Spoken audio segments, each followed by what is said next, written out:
Shooby dooby doo, shooby dooby. Hello, everyone, including Marie and Dave and OA and Ollie and Ox and Sandy. Yeah, I think that's everybody. How you doing, Jenny? What's going on with I'm that knee? I'm fine. Hi kids, how's everyone today? She is. Some of my favorites out there. Yeah, we love them. They're great people. My constant string of supporters, no matter what happens, they still show up. Those are my steadies over there. Hey, anybody want to go steady? Hey, Marie, how you doing? No. Um. Anyways, so I had an interesting weekend. Jenny, you want to hear about it? Sure, what did you do this time? I didn't do anything bad. I behaved myself totally. Uh-huh. Um. Sure. I oh, Cadence is in there, and yeah, you didn't say anything, Cadence. I am not psychic, baby. So I ended up getting into Pennsylvania Friday night or Uh-huh. Friday evening, afternoonish. And on the way there, I texted my ex and I said, "Hey, I'm heading to where you're at." And she was like, "You're fucking shitting me. You better stop." Because I said, "I'm driving right by you." She said, "You better stop." I'm like, "Well, of course I'm going to stop." Now, this, mind you, this is like the love of my life from years and years ago. And she has moved on and we are friends. And she will always have a spot in my heart because we had an amazing relationship. And if it wasn't for kids and being too soon after divorce and a whole bunch of other fucking little shit, we probably still would have been together today, like literally. So it's kind of like that sad love loss that you never get back. Never happening again. But anyway, so she came by the Hell's Hotel and grabbed me, and we tried to get coffee, and everything was closed because we're kind of close to like New York and New Jersey here, and they still are doing a lot of like COVID stuff, and because of the population is a little higher, we're right outside the fucking city of where she is. So, well, not right outside, hour and a half away. So, yeah, we just kind of hung out and just caught up with whatever, and I said to her, I said, "Well, you know what my problem is? I keep telling you." And she goes, "What?" And I said, "Nobody's Jen." And she laughed. And I said, "You know I'm right though." And she got a serious look, and she said, "Yeah, I know I'm right." And I said, she said, I know you're right." And I said, "Okay." So, but we had a good talk, and she went to leave, and I said, "So Bree, her fiance." I said, "So Bree's okay with you hanging around me?" And she said, "Yeah, actually, you're the only ex that I have that Bree trusts." And I was like, "Really?" And she's got about three or four. 'Cause she was with her ex husband. She was with him for years and years. So, anyways, so I said, "No, I respect you and I respect Bree." And I said, "If I didn't respect either one of you, I would have had you naked in that bed upstairs in that hotel room." And she said, "Yeah, you would have." I mean, not even joking. She just said, "Yeah, you would have." Hmm. Because she knows there's always this thing between us and we have to like not touch each other and shit. There's this chemistry that's always been there. And it's always the last time I saw her about 3 years after we split, and we met at the truck stop for coffee, and we ended up in the back of my truck for 2.5, 3 hours. And we just can't. So the fact that her and I were in a hotel room together and nothing happened, like that's huge. Because that's just how we always were. You So, kids will be fun to watch when you're in your 80s. oh, I'll still be chasing her, and she knows it. I'll say anything, let me know. She was talking to me when we were together because I had already lost both of my parents, and she said I couldn't imagine losing my parents. I don't know what I do. And she said, but I know if the day it comes that I would want you to be there because I know you understand and I know you can hold me up and you'll be strong for me. And I was like, fucking yeah, hell yeah, I would. So I promised her, no matter what, no matter how many years it is away, no matter how long it is in between us dating, that if she calls me, I will go there and I will be there for her and I'll hold her up. And I'll keep that promise no matter who I'm with. So, Well, that's very nice. yeah, I promised her and I keep my promises. I never retracted it. So it's still there. So, yeah, there you go. Ox supercharge the hover round. That's right, buddy. That's what I'm talking about. Sandy, am I the only one getting a tad of lag? No, Sandy, you're not. I'm getting it from from Well, I think this it end too. depends. I think it depends because I know OA has some internet problems once in a while, and Ox and Ollie both said no. So yeah. Oh, Native Atheist is here too. That's right. I forgot. What's up, NA? Thanks for stopping by. So if my little trans freaking brothers and sisters don't show up here in a minute, I'm just going to go ahead and freaking make it into an open mic and invite anybody in. So just hang out a few minutes, guys. You'll probably end up in here anyways. Hi, Kira. Thank you for coming. Appreciate you. Appreciate all of you. I'm sure there's something more exciting somewhere going on than this, but here we are. So I'm on Wi-Fi, but I'm in a hotel that actually seems to have good Wi-Fi. I told my son to look up a plan for me with an unlimited hotspot because I use so much of my hotspot, I don't have anything left. And then they like dial it back and lag you down and you can't fucking stream. And so I told him to look into it. I'd rather pay another $30 or $40 a month and have a hotspot with me than have to worry about it. You know, if I'm going to half live on the road. So Yeah, I had a hotspot for a while. It was pretty nice. Yeah, I used to have one years ago when I was a truck driver, and it was the big bulky Verizon ones that were black, and you plugged it into your laptop. And I had one of those, and I had a mini laptop, and the mini laptop was great, but it just sucked for trying to do intricate things because the screen is so small. You're like, you know. So that's why when I got this one, I said, well, I'll get a 13 or 15 inch this time. So I got a 15 inch. Ox said, if I go Wi-Fi, I only get 300 megabytes an hour. When I'm hardwired, I average 420. Oh, Mbps. Is that what you're talking about? Up or down? Anyways, at home, when no one else is using the internet that I use off of the pole that I get mine off of, I get like crazy fucking up and down. Like my up is like, I think it's almost 30 or 40. I think it's almost 40. And my down is like almost 100 or I don't know, 60 something, 80. It's ridiculously high and I don't need it. So whatever Mbps. It's megabytes per second. Mbps sucks. 420 is really good. Now, well, I'm assuming that's down. What's your upload speed? That's what really counts when it comes for streaming and videos. It's that fucking upload speed. If you have it too low, you're just screwed. You're not going to get shit. That's why I used to get kicked off of my own streams about a year and a half to, what was it? Year and a half to 2.5 years ago, that year. And I was living in that one place. The upload speed was like 3.2 on a good day. Fuck. Couldn't do anything with it. No, Ox, you're fine. I'm not a nerd either. I'm just stupidly good at spelling 99.5% of the time. For no reason. I don't know how to spell words and I don't even know what the fuck they mean. I don't even know a proper definition of them, but I know how to spell them. So it's not that I'm intelligent. I'm just fucking weird.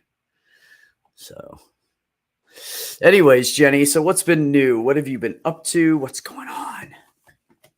Well, really nothing. Just been hanging out. I with gas having gotten so expensive.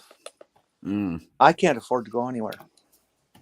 Oh, really? So I've been spending day after day after day at home here, and I'm getting pretty damn bored. I bet it's real annoying. You do an OnlyFans, Jenny.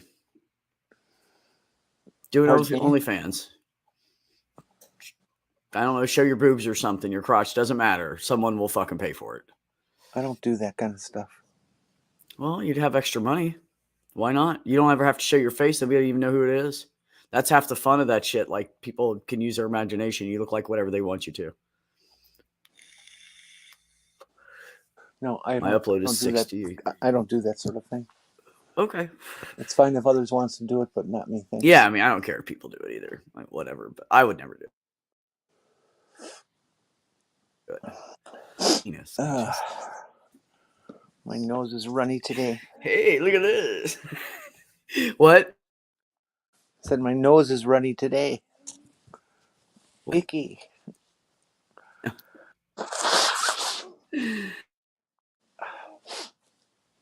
Cadence said feet pics seem to make fucking feet shit.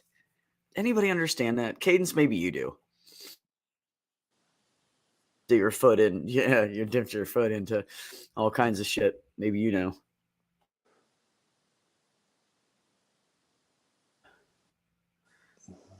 Oh, OA said you can read erotic books.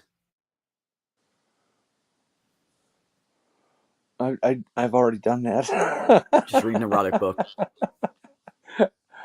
Uh-huh. Wear flip flops online, then sell them on Patreon. Right, Ox? People are weird. Well, I have thought Just put them on and wear them like overnight, and then sell them to them. Selling like gently worn panties. You know, that I know that gets a big response from people. I'm sorry, I didn't hear what you said. My internet blinked. I know you're doing that on purpose. You blink out all the way. It's not that you start getting mumbly. Like, that's really bad.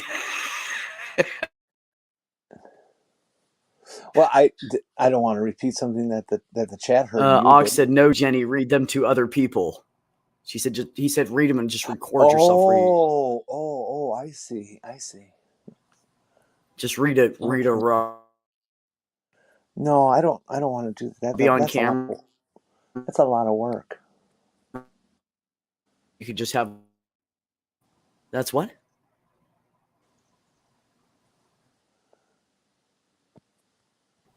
Where's Ben when I need somebody to take over the stream?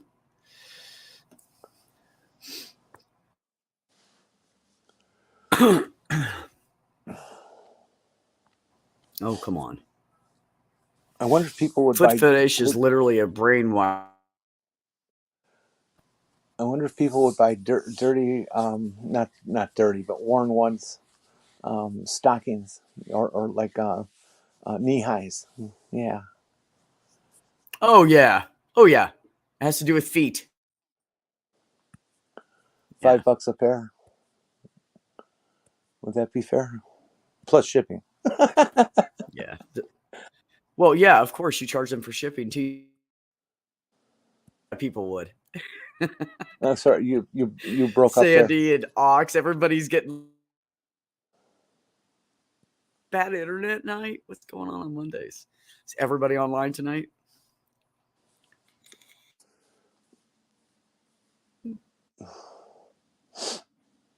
You still look the same happy self. You've not aged at all, and that's surprising. I've known you for like 2 years now.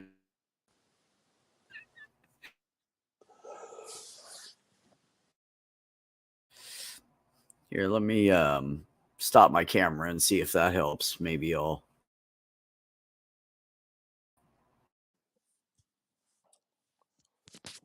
They'll pay for that. They'll pay for like bras, underwear, probably pay for. You could get some lacy socks with bows and wear them around just enough to get it. Well, I'm thinking thigh highs because you can get you can go to Walgreens and get like 10 pair for $5. So that's 50 cents a pair, isn't it? Yeah, something like that. Yeah. And that's just real. Ox said that's a real good profit margin. Ox said, hold on. Buy a bunch of panties, wipe them on the cat's butt. Ox, you're a sick fucker. I love you, man. I fucking love you. Hi, Randolph. Here's the link. Just show up if you want. My internet's lagging, and if I get laggy, I don't want to leave Jenny up here by herself. She'll get bored. I'll walk away.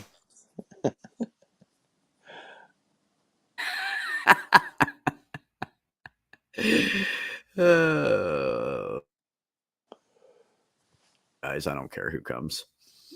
So if you want, come on in, Kyle. We care who comes. Come on in, somebody Get a cold wonderful. shower and come back. We'll be here. Present and so stoned that colors have sound.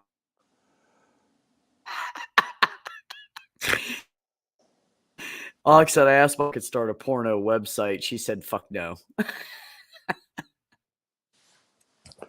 Got excited, and then she said the no, and it was disappointing.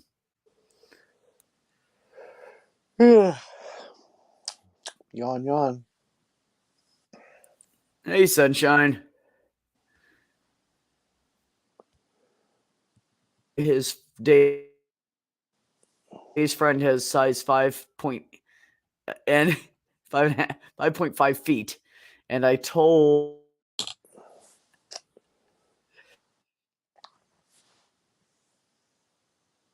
Oh my. Beck, you're really doing bad here. Sorry, the audio cut out for me. I think StreamYard needs a moment to catch up. No, Beck's at a hotel, and the Wi-Fi apparently isn't very good.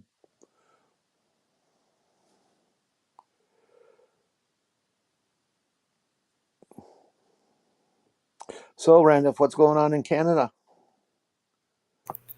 Oh, I've just been busy today and all weekend. I'm trying to get things moved into my new office now that I have a locking door on the lean-to that I've been rebuilding, and then I can clear out this area that I'm in, and that's going to be nice. I have we had a heavy rain, and today I have a client. Their computers, one of them has gone on the fritz and is sending huge amounts of data to our mail servers. So we have to get that resolved for them. So the mail server's fine, but the amount of bandwidth it used is just massive. So that's life. That's how it goes. How are you doing? How the hell could it do something like that? Sorry?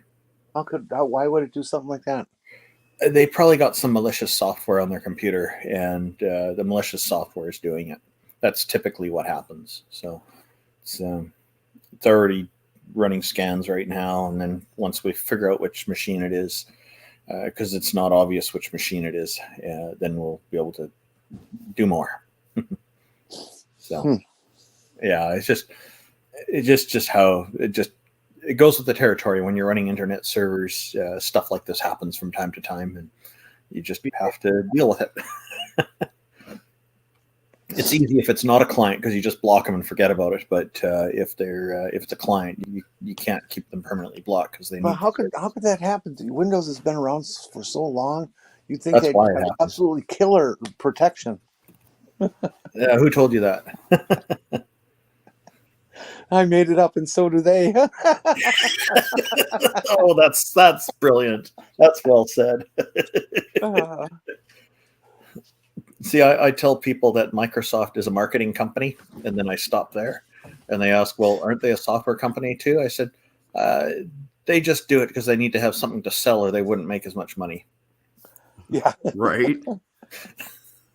No doubt. You look at their abysmal history on security. Their operating system is not fuck security on everything. Windows is just the most unstable piece of crap ever written. Yeah, it is. Even on the Microsoft Surface tablets, it crashes all the time on there too. It crashes and burns and has all kinds of problems. And I've got one client has one that they can't get into because it's locked out because of some kind of security thing that's built into it. They went back to buying regular HP laptops and problem solved. Unfortunately, this is partly Microsoft's fault, what Sandy's saying, and people will click on anything. It's true. What they've done is they've gotten rid of the file extensions. So you're seeing the file name without an extension. but an icon shows up. So people think the icon's trustworthy. The problem is that if you get a file that's like an executable file, it can have a custom icon in there that can match and make it look like a Word document or something. And then people click on it not knowing they're running a program, and then they get infected. Now, if it had .exe on the end, they know that's not a Word document. So I don't know why they did do things like that in the user interface that make it potentially less secure, but in my view, that's a very bad decision. The other one is that since Windows 8 and onward, the recycle bin feature has turned off confirmation of deletion by default. I don't know. Deleting something, I like that little message popping up saying, "Are you sure you want to delete this?" Yeah, I agree. Yeah. Well, Cadence, when I set up my new computer, you can just, you should just tell me what I should buy and make it reasonable. Yeah. I told somebody to make it reasonable, and I didn't have a lot of money. I could only spend a couple $100, and they gave me like $2,100 worth of equipment to buy. And I was like, I'm sorry, did you not hear the I'm broke part? Yeah. Now, to be fair, I have many clients who don't have ongoing problems with their systems. Right. But there are some who've run into problems right out of the box, and there's other issues with Windows itself being unstable. It's better now than it used to be, but you got to make sure you have enough RAM in there. So if you're running Windows 10, make sure you got 16 gigabytes of RAM. Some people will vehemently disagree with this and say you only need less. Screw it. All the business clients I have with less than 16 gigs of RAM. Why would you go lower than 16 anyways? Well, 16 is like the lowest I would go right now. For Windows 10, yeah. And I mean, just in general. Well, for Windows 7, you'll do fine with 8 gigs. Windows 8 needs about 12. Windows 10, they skip Windows 9 because Microsoft has bugs and everything, including their counting. And so they missed number 9 and went straight to 10. And that one needs 16. Windows 11, I'm recommending 20 gigs of RAM for that. That's just to keep the operating system going, huh? Well, actually, this is so that they can run a few different programs at the same time, and as well. And one of the problems with Windows is that they have secret memory allocations that don't report as memory that's actually used. So it looks like it's using less than it actually is. Yeah, they have always had a very bad allocation scheme. Yeah. So it doesn't actually report you the truth. Thank you for coming. Said, I start clearing things out if I go under 100 gigs. Oh, yeah. Mage Grey Wolf is probably talking about disk space. Yeah. Yeah. Yeah, you were talking about RAM, right? Randolph? Yeah, I was talking about RAM. Okay, that's what I was talking about. Okay. Yeah. Yeah, no, you and I were clear. It's okay. Yeah, and then disk space, you want to keep stuff available because Windows is going to need to download a whole bunch of updates at some point.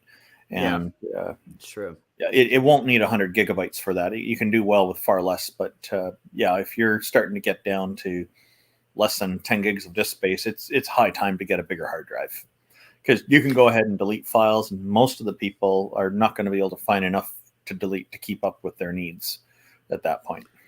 Hey, Cadence, this is all based on my experience of doing this for over 30 years. So right. Yeah, and I just don't even bother debating with people anymore. If they want less RAM, I don't care. This is my recommendation. Storage is so cheap nowadays. Yeah. Yeah. I was going to say, so what I got an old Slim Tower. It's got 4 memory slots. 2 of them have cards in them. Okay. The video card was bad, so they sent me another one. It's used, but they sent me another one. I mean, I only paid $120 for this machine. Keep that in mind, right? Oh yeah, that's so great. It's a few years old, but it's got more than my laptop does. It's got more I'm going to RAM, guess it's got more everything than my laptop, and I can add in as much fucking memory as I want. I got 2 more slots wide open. Well, if you paid $120 for it, it's more than a few years old, I'm sure. But oh no, it's old. Okay, yeah, there you go. Well, once you go over a few years, it's antique in the computer world, anyways. Well, over 2 years is over antique. 5 years would be for sure. Yeah, I don't remember the year on it, honestly. Servers, you can get a little more time out of them. because they tend to be made out of proper server parts that are more rugged and last longer. But and servers generally pretty consistent performance is what you need. As long as if you're running Linux or something, or in the old days we ran Novell NetWare, that was good. But yeah, the thing about those memory slots in your computer is each computer is a little different, and they have maximum capacities and different speed of RAM as well. So you just because you have 4, like what you know for sure is you can probably double what you have. You might be able to do more when you get memory. Talk to the company you're buying it from, tell them what model of motherboard you have, and make and all that, and they can look it up and figure out what kind of RAM you need, or they shouldn't be filling your RAM. Can you mix and match? Well, yeah, I could look that up if I wanted to, but can you mix and match RAM in a PC? Most computers these days you can mix and match, but the older machines, more than 10 years ago, they were really finicky about that sort of thing. But modern computers, generally, you can mix and match. But you want to generally try to make sure they're the same speed. However, some of them will also support different speeds of RAM as long as you pair them properly. And so what you do, usually you have to pair the even ones together and the odd numbered port ones together. So because they do what's called memory interleaving, where what they'll do is they'll store all the odd bits on all the odd address bytes on one chip and the even ones on the other, and alternate the other way. So they're writing in parallel and reading in parallel. You get a bit more performance that way. okay. But yeah, check Cadence your computer. said, Your I computer built a won't high end. $700 is a decent price. I don't know what right is supposed to be for $700 total, so you don't need to spend. There's a website to use, PC.com, that will tell you what's compatible and even show you where to get them. Oh. I'll have to look that up. Simply Suckler Dave's talking about the BIOS updates being able to help. That works if the capability in the hardware in the motherboard is there. If the capability isn't there, the physical capability, you will still be limited. But there have been a few cases where that actually works because the initial BIOS wasn't programmed to handle more RAM, and then a BIOS update afterwards fixed that. So I don't know why they go to that trouble. They should have programmed it properly in the first place. That happens with the phones a lot, though. This one, I find it doesn't happen with the big brands, and HP doesn't screw this up, and others, IBM and whatnot. Dell screws stuff up a lot, so you definitely want to keep your BIOS updates there on Dell. Yeah. Oh no, I'm not. I don't mean to disagree with you. Sorry, Dave. Yeah. Dave's. Oops, you're cut out.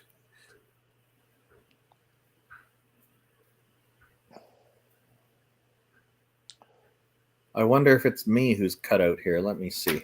No, you're fine. Oh, I'm fine. Oh, good. You're confirmed. So it's Uncle Beck here. Yeah, absolutely. All right. That's what I said. I missed that part. I guess little bits are choppy for me as well.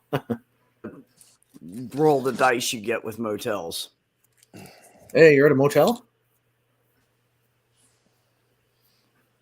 What's okay, that? Are you at a motel?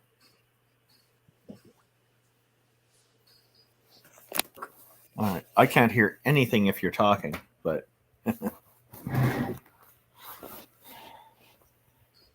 I said I'm traveling for work. oh, okay. So you're at a motel Traveling right for now. work. Traveling for work. It's not the Bates Motel, is it? Just screw the whole stream tonight and Yeah. go jump in that hot tub in your room. You got a hot tub in your room? That's cool. There's no hot tub in my room. It's just a regular. It's just a regular tub. And the boss is paying for it, and we're not getting fucking sweets. You could turn it into a hot tub.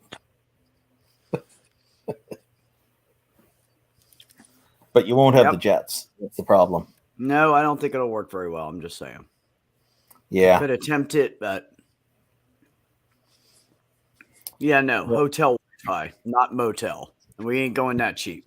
A few years after my wife and I met. Scummy neighborhoods. We don't stop in scummy neighborhoods because we have art. We're carrying around art. So we do not stop in shithole areas. We only stop in nice areas. Yeah. Where our truck will get robbed. Yeah, that's important. My wife and I, after the first few years of knowing each other, we went and traveled around BC here and stopped at a few hotels. One hotel we went to, there was some snowfall just starting, and we were in the hot tub outside, and I went in and grabbed a bucket of ice and then poured it in as we're in there. It was a lot of fun. You're in the hot tub and ice pouring in while the snow's falling. It's a neat experience. It's pretty unique. I don't know who would pour ice into a hot tub and during snow falling and get in it. That's silly. You want it hot, Randolph. What? Oh, you know what? The ice doesn't cool it down. You feel the ice cubes for a moment. It's really neat. It's a neat feeling when you're in a hot tub for a while and throw some ice in. So I ended up emptying out the ice machine. Did it a few times. It's a nice feeling, actually. So hello. No, that's not Sandy. Laura. Hello. It says Sandy. Yeah, that's Laura. Hi, Laura. How you doing? Not bad in yourselves. Not too shabby. What's new with you? You should normally say Laura. It does for me. Oh, you're really, really quiet. Can you turn your mic up? Oh, yeah, I can barely hear you, Laura. Let me just double check I got the right one. Oh, that's better. That's the right one. Yeah, your volume's better now. Oh, okay. Oh, that's great. It must have took a second to pick up the proper mic. Or you sound great. Pointing away from it or something. I do have the camera. The screen I'm looking at is on the left, and my microphone's to my right. I'll just maneuver it around a little bit, so it's a little bit closer. Is that better? So Sandy's doing renovations. It looks like by the messages you're highlighting, that you're showcasing here. And if we were in the same city, I'd come and help you out. Yeah.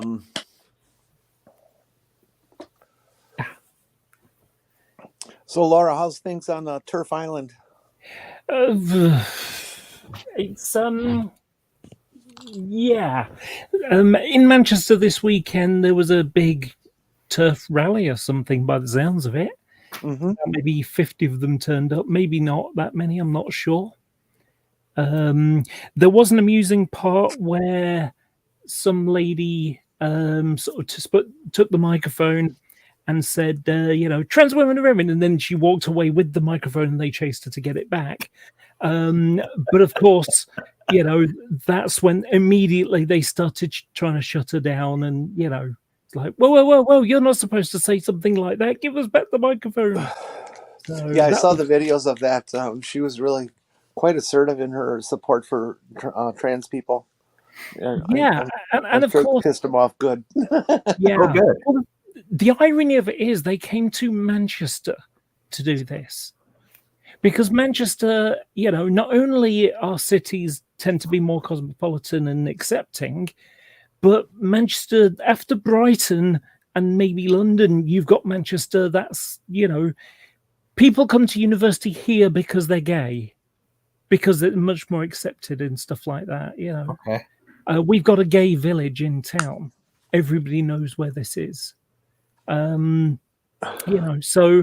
I have no worries about going to Manchester. If I went somewhere else, then I might have a little more worries about, whether, I go to the toilet, is someone going to challenge me because I go to the ladies? You'd be fine here in BC, Canada. All universities have unisex washrooms and stuff like that. And UBC is the big university here.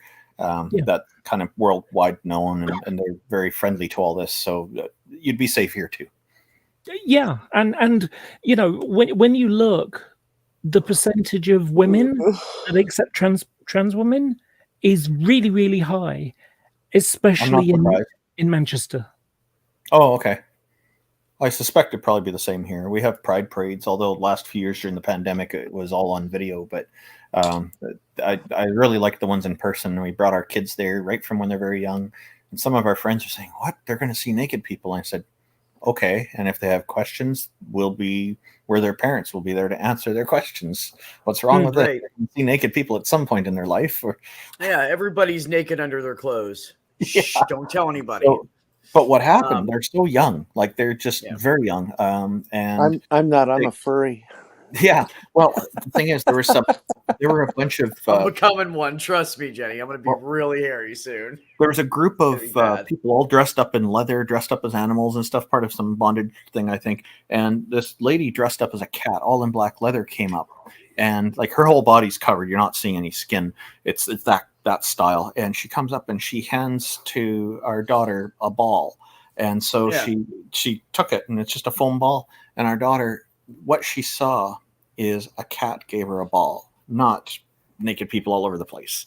And yeah, she didn't care, right? and this woman Because had kids other don't- things she could have given, like that Right. modeled various genitalia, and she gave the ball that doesn't. You know, these people are nice people. There's no problem. Yeah, they're not trying to. Yeah.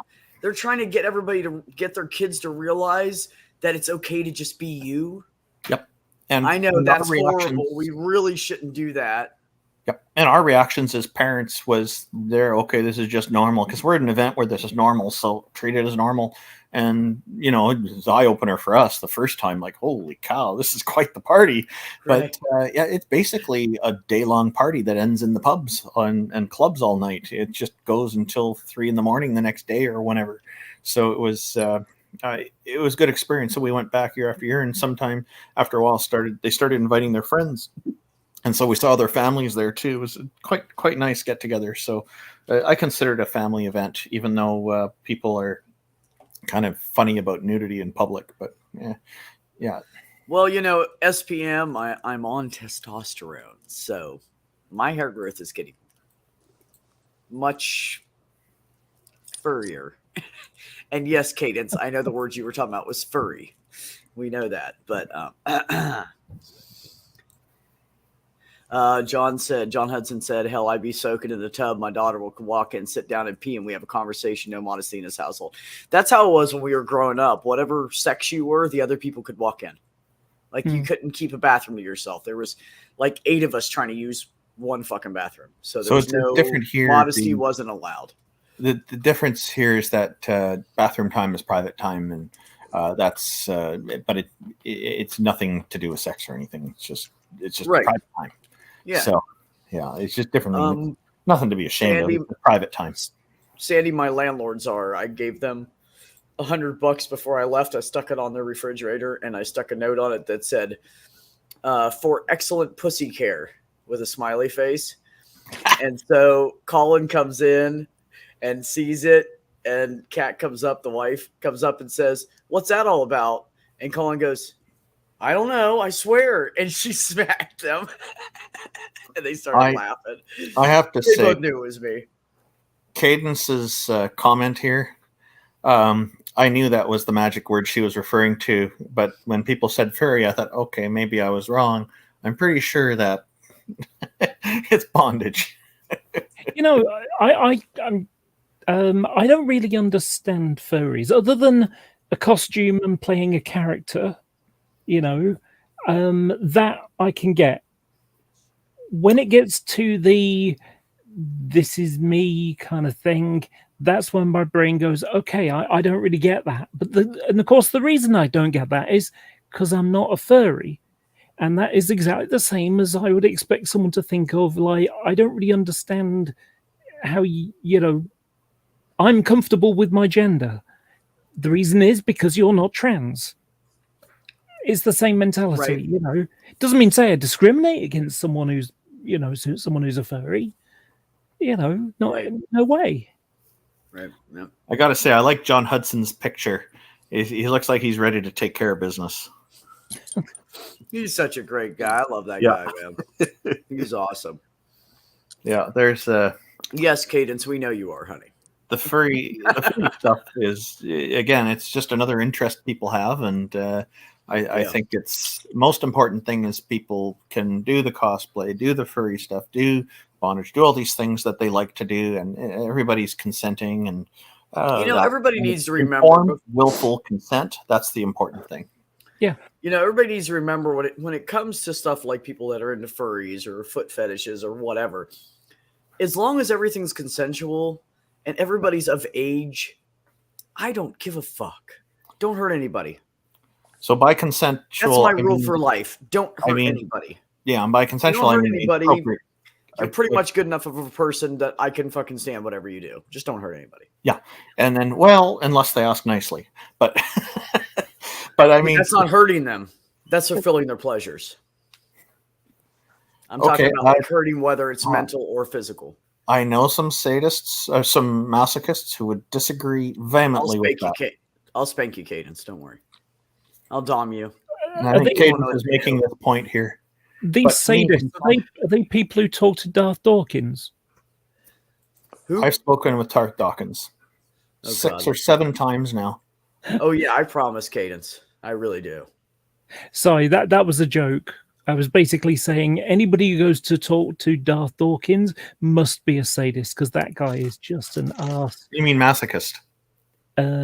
Yes, sorry. Well, yeah, okay. He's the sadist. Yeah, I suppose. Sorry. Yeah. I'm not a masochist, but I've spoken with him about 6 or 7 times. But my reason is I'm curious to see how far I can get in a conversation with him. I just wanted to make a little more comment on consent. When I mentioned consent, willful and informed consent, I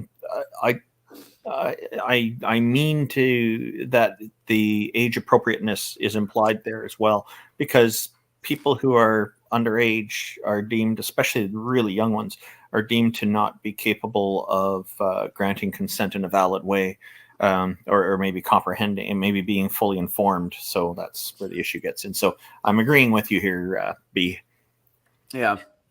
There is consent. That's hilarious. That's great, Cadence. That's brilliant. There's a consent issue that's sort of in the news at the moment in the UK, which is, the government have said, fine, so after about 3 years of saying they were going to ban conversion therapy, they, announced that it was announced, someone leaked that it wasn't going to happen. What? And the following day, the government said, no, it is happening. We're just not doing it for trans people. Because they haven't decided whether there isn't enough evidence to say whether torturing a trans person is damaging to their mental or physical health. No doubt. Torturing any person is bad for their health. Come on.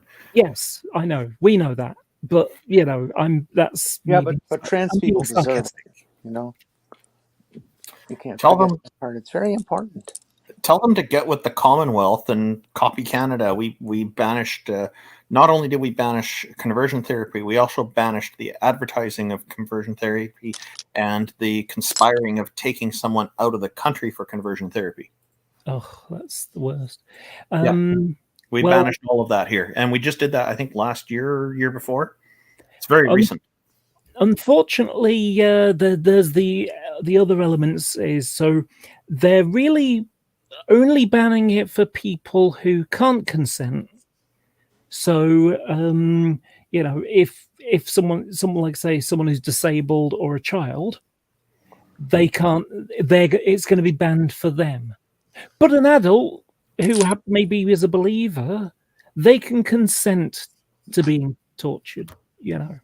And I use the word torture for a reason. That's because that's how the UN has described what conversion therapy is.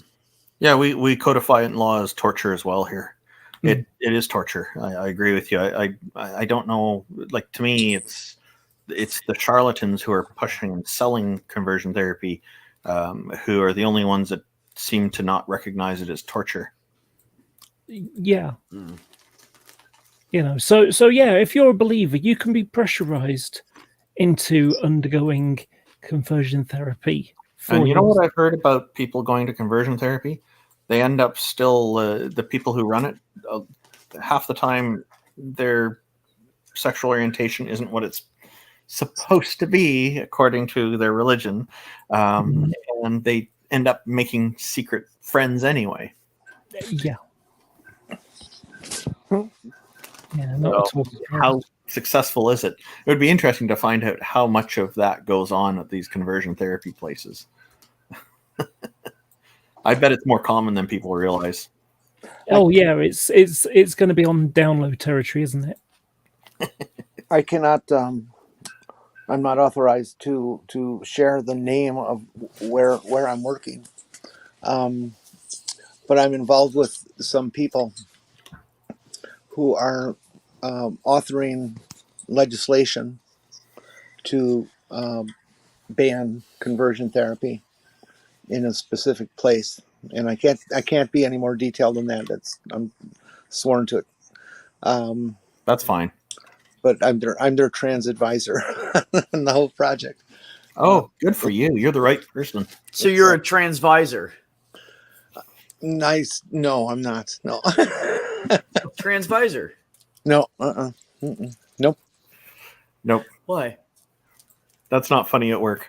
It's funny everywhere else. Transvisor? Why? I don't like that name. I reject it. Okay. Not all portmanteaus are good. I think maybe Randolph thought I said something else I didn't say, but I don't know. But it's just I squished two words together. It's not even a real word. Yeah. It's a neologism. Well, anyways, it's the person who led the effort is an LGBT ally, and they know that conversion therapy is a problem for LGBT people, all lesbian, gay, bisexual people. Problem for everyone. And then she learned that there's also people who do it for trans people, and so she got on board with that. Cool. And it's really kind of fun to take somebody who's an ally but not really in the community, meaning, like a close friend or relative who is in, and they hear things constantly about the community. Right. But take somebody who's basically virginous in knowledge with the community, and them to have all these assumptions and confusions and mythologies that they've been fed, and to watch their eyes slowly get wider and wider and wider as they hear all the crap that really goes on. Yeah. It's just, people are appalled at what the gender critical and turf movements are laying on people. It's just, it is not appreciated by the most part. Bigotry is a big problem. It's unfortunate that it's such a big problem. Yeah, it certainly is. And who was it just last week? Alabama? I think it was Alabama. Alabama's got one of the nasty. Let's see, which law was this? One of the don't say gay, no trans in sports, kind of, the anti-kid trans kid things, and they took it to court, and the first level of federal court said this is unconstitutional. Fuck your laws. Yeah. Yep. I also saw that the one that was in Texas, and they got a restraint on it or whatever. That's been overturned by their Supreme Court. So they can start investigating one family for child abuse because they're letting their kids transition, which is just absurd. That's not child abuse. Oh, God forbid we let somebody be themselves in this fucking world, man. We wouldn't want anybody I do not get what it is about religion that makes people think that they have permission, or that they have the position or the self-importance to think that they can tell other people how to live their lives, that it's right for them to have control over other people, even in their most private moments of their existence.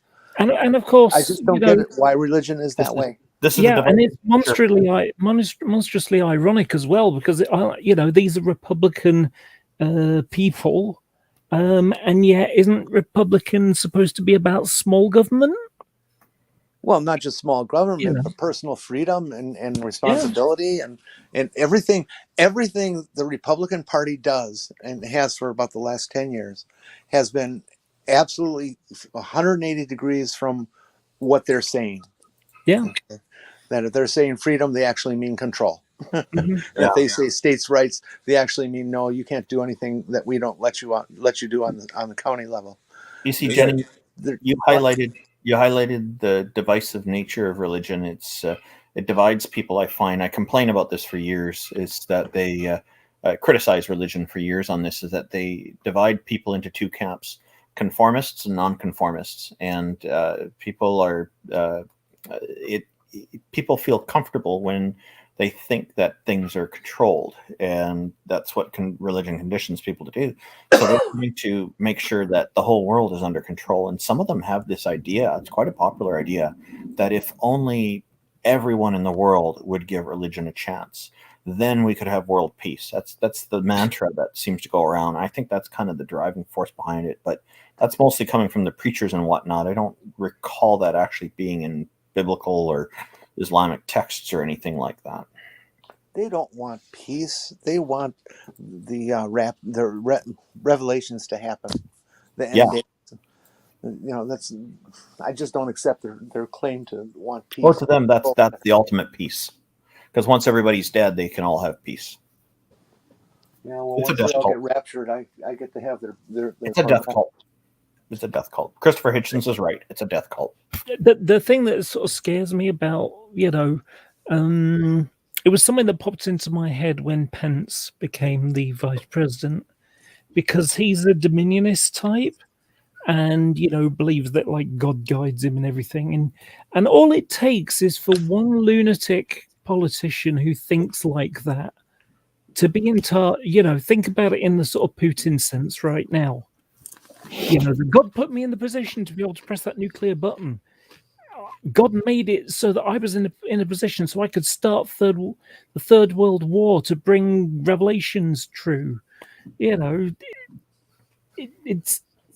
scary in that regard. They brought in Trump after all. He just replaced the swamp with a new swamp. Yeah. And now Roe and Wade are on the docket. Yes.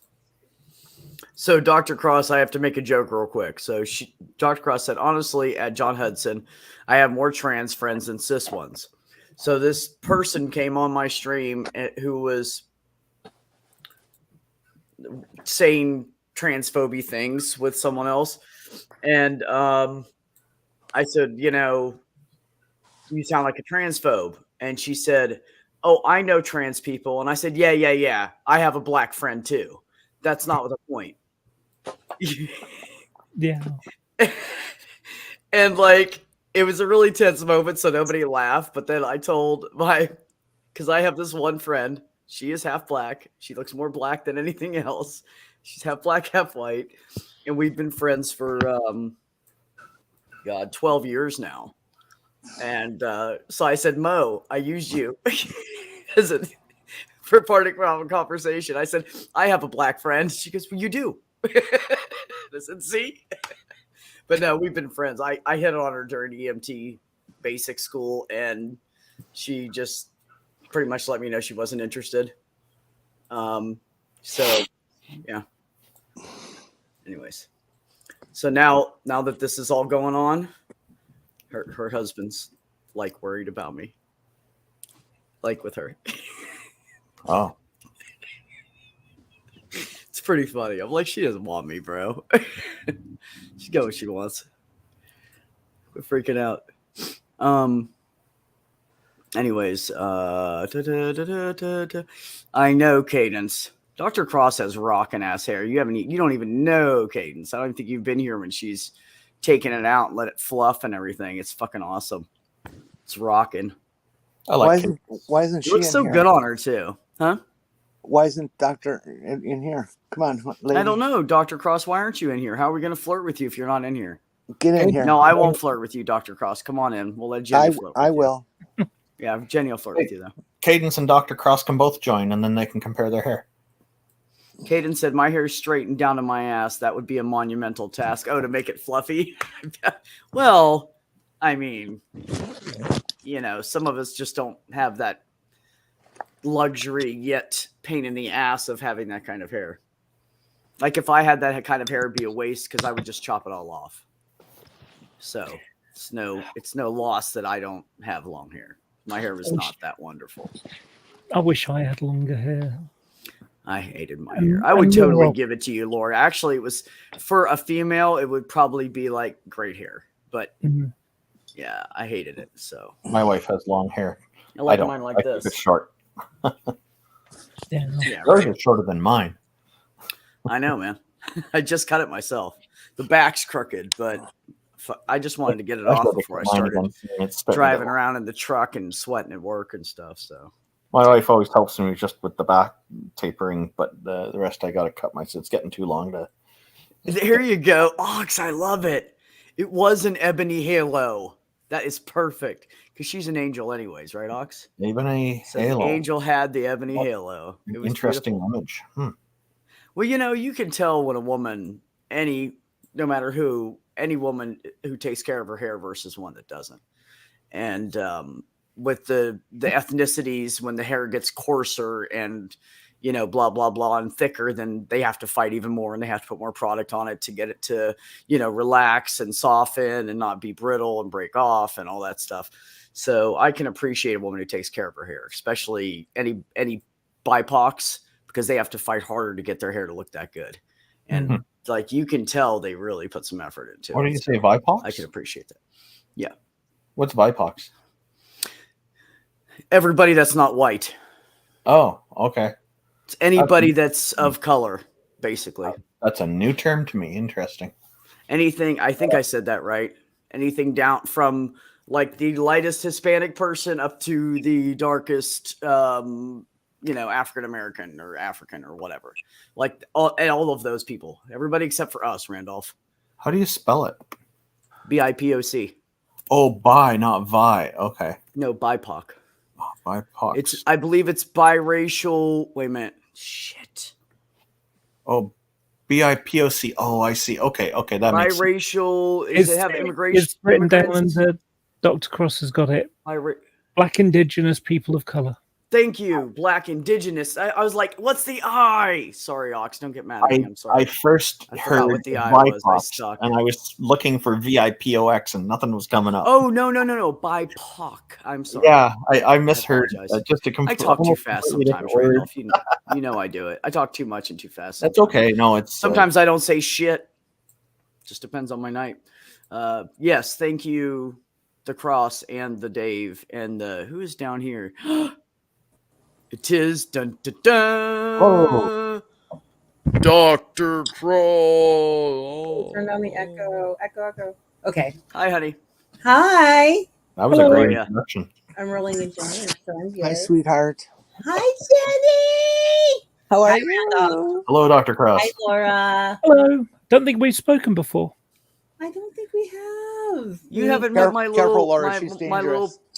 my little pothead PhD friend, Laura. This is Dr. No, I Cross. don't think so. She's amazing. She's brilliant. And what degrees do you have again? Tell me, Dr. Cross. I can't remember. It's I too have many. a PhD in biochemistry, cell and molecular biology, which sounds like a lot. I'm just basically an Oh, that's awesome. scientist in biomedicine.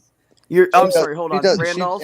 She engineers all those fruit fly experiments. You said you're basically what? I'm considered an interdisciplinary scientist. Okay. So yeah, I've been having an interesting time looking for faculty positions because the academic people don't understand the industry people, even though I've traversed industry and academia multiple times. Right. So I love when I Right. show up to an interview and people are condescending or flirting with me or they're like, you must not be good at anything because you do everything. And it's like, no, I'm just that good, actually. No, actually, I just do a lot of things really well. Sorry about your luck. Those are the Yeah. genes I have. Yeah. Actually, I got to go to a That's thesis not for me, that defense was for for my Dr. Cross. program this morning. It was so good. And Really?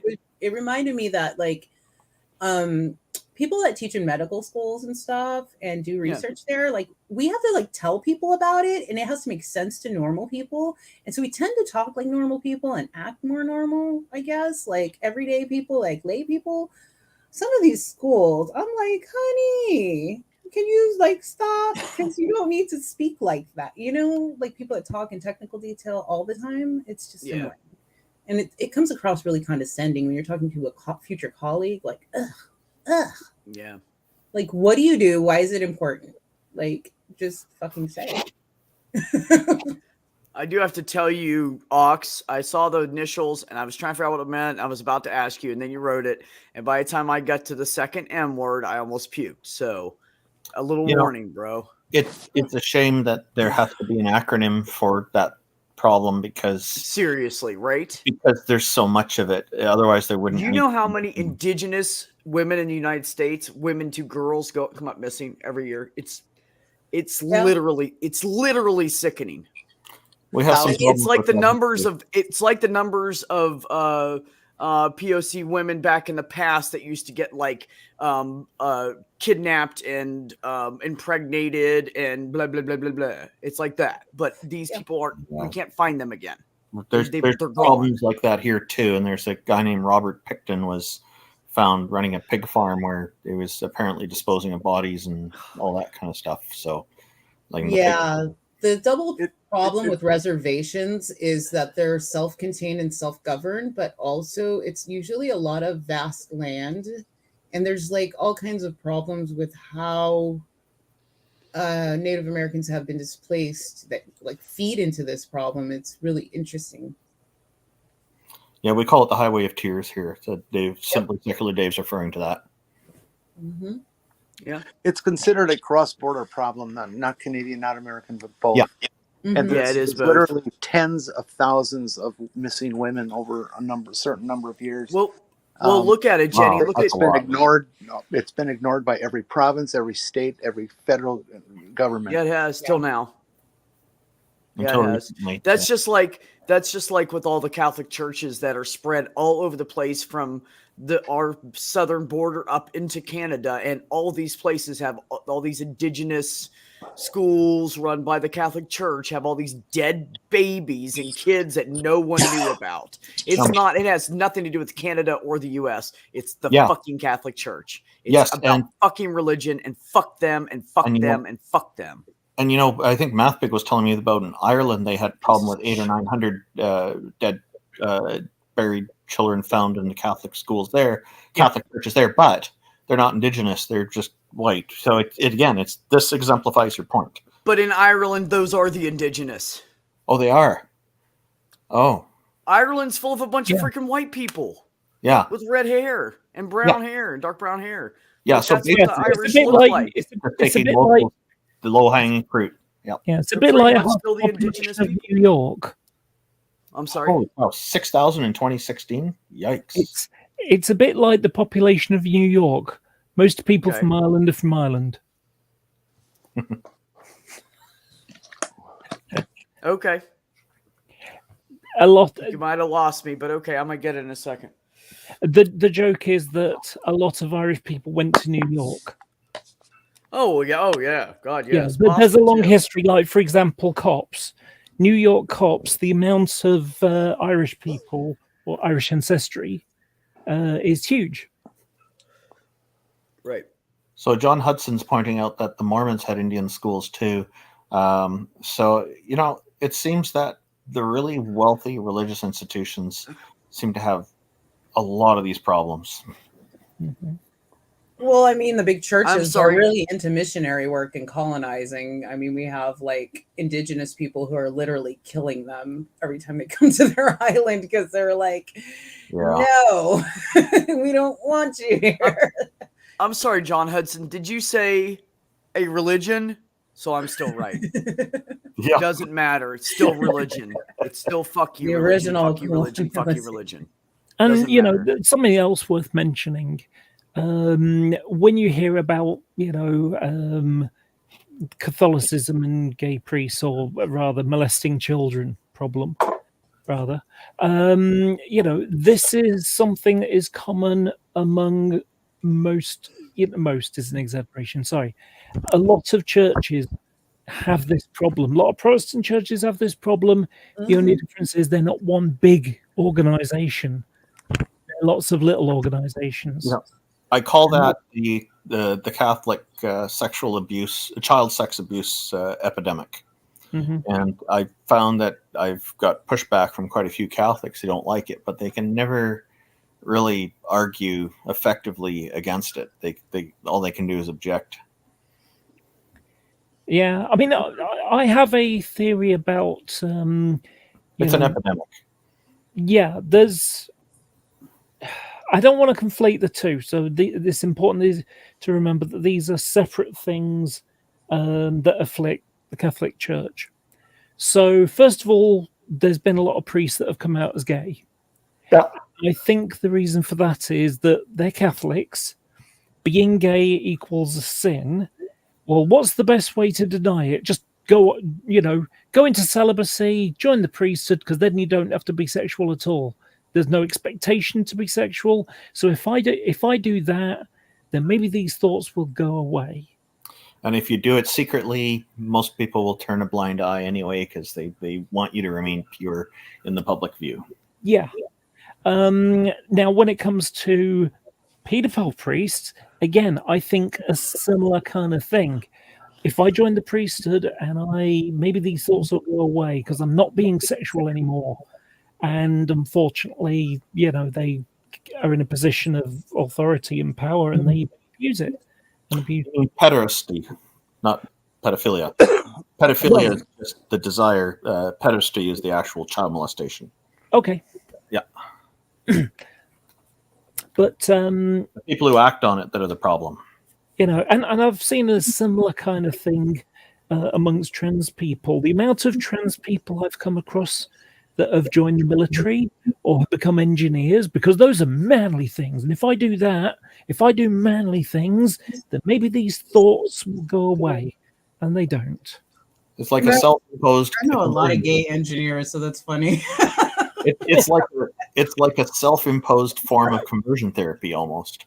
I mean, engineers dress so nice. I mean, if you're single and scientist, you know this. Unfortunately. A lot of them are not interested in women.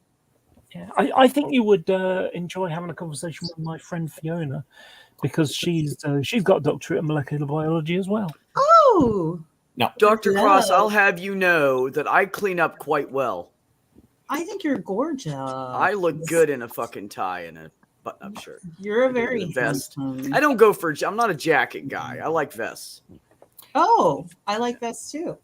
In common. And I don't like to wear jackets. I like to wear vests. I like to be comfortable, look good, and be able to move comfortably. And yeah, I have pretty wide shoulders, so I would have to go get like something fitted, and I don't have that kind of money. So yeah, I just avoid jackets. I need to take 6 pairs of pants to the tailor. Talk about procrastinator. I've never taken a pair of pants to a tailor. I've never taken a piece of clothing to a tailor in my life, so I wouldn't know. Yeah, what that's like. When I go, it's like a dozen. No. What I do is I throw them out and go back to Walmart and buy brand new ones for $10 or $15 more. Well, I'm tragically underweight, so I just weighed myself. I'm chubby, so I've been trying to hit 3,000 calories, and I was at 129, and now I'm 126. I don't know. God damn it. How much you weigh? I could literally just pick you up with one hand. Just put my hand on your ass, pick you up, and just carry you like this, and just toss you on the bed. How tall are you, Doc?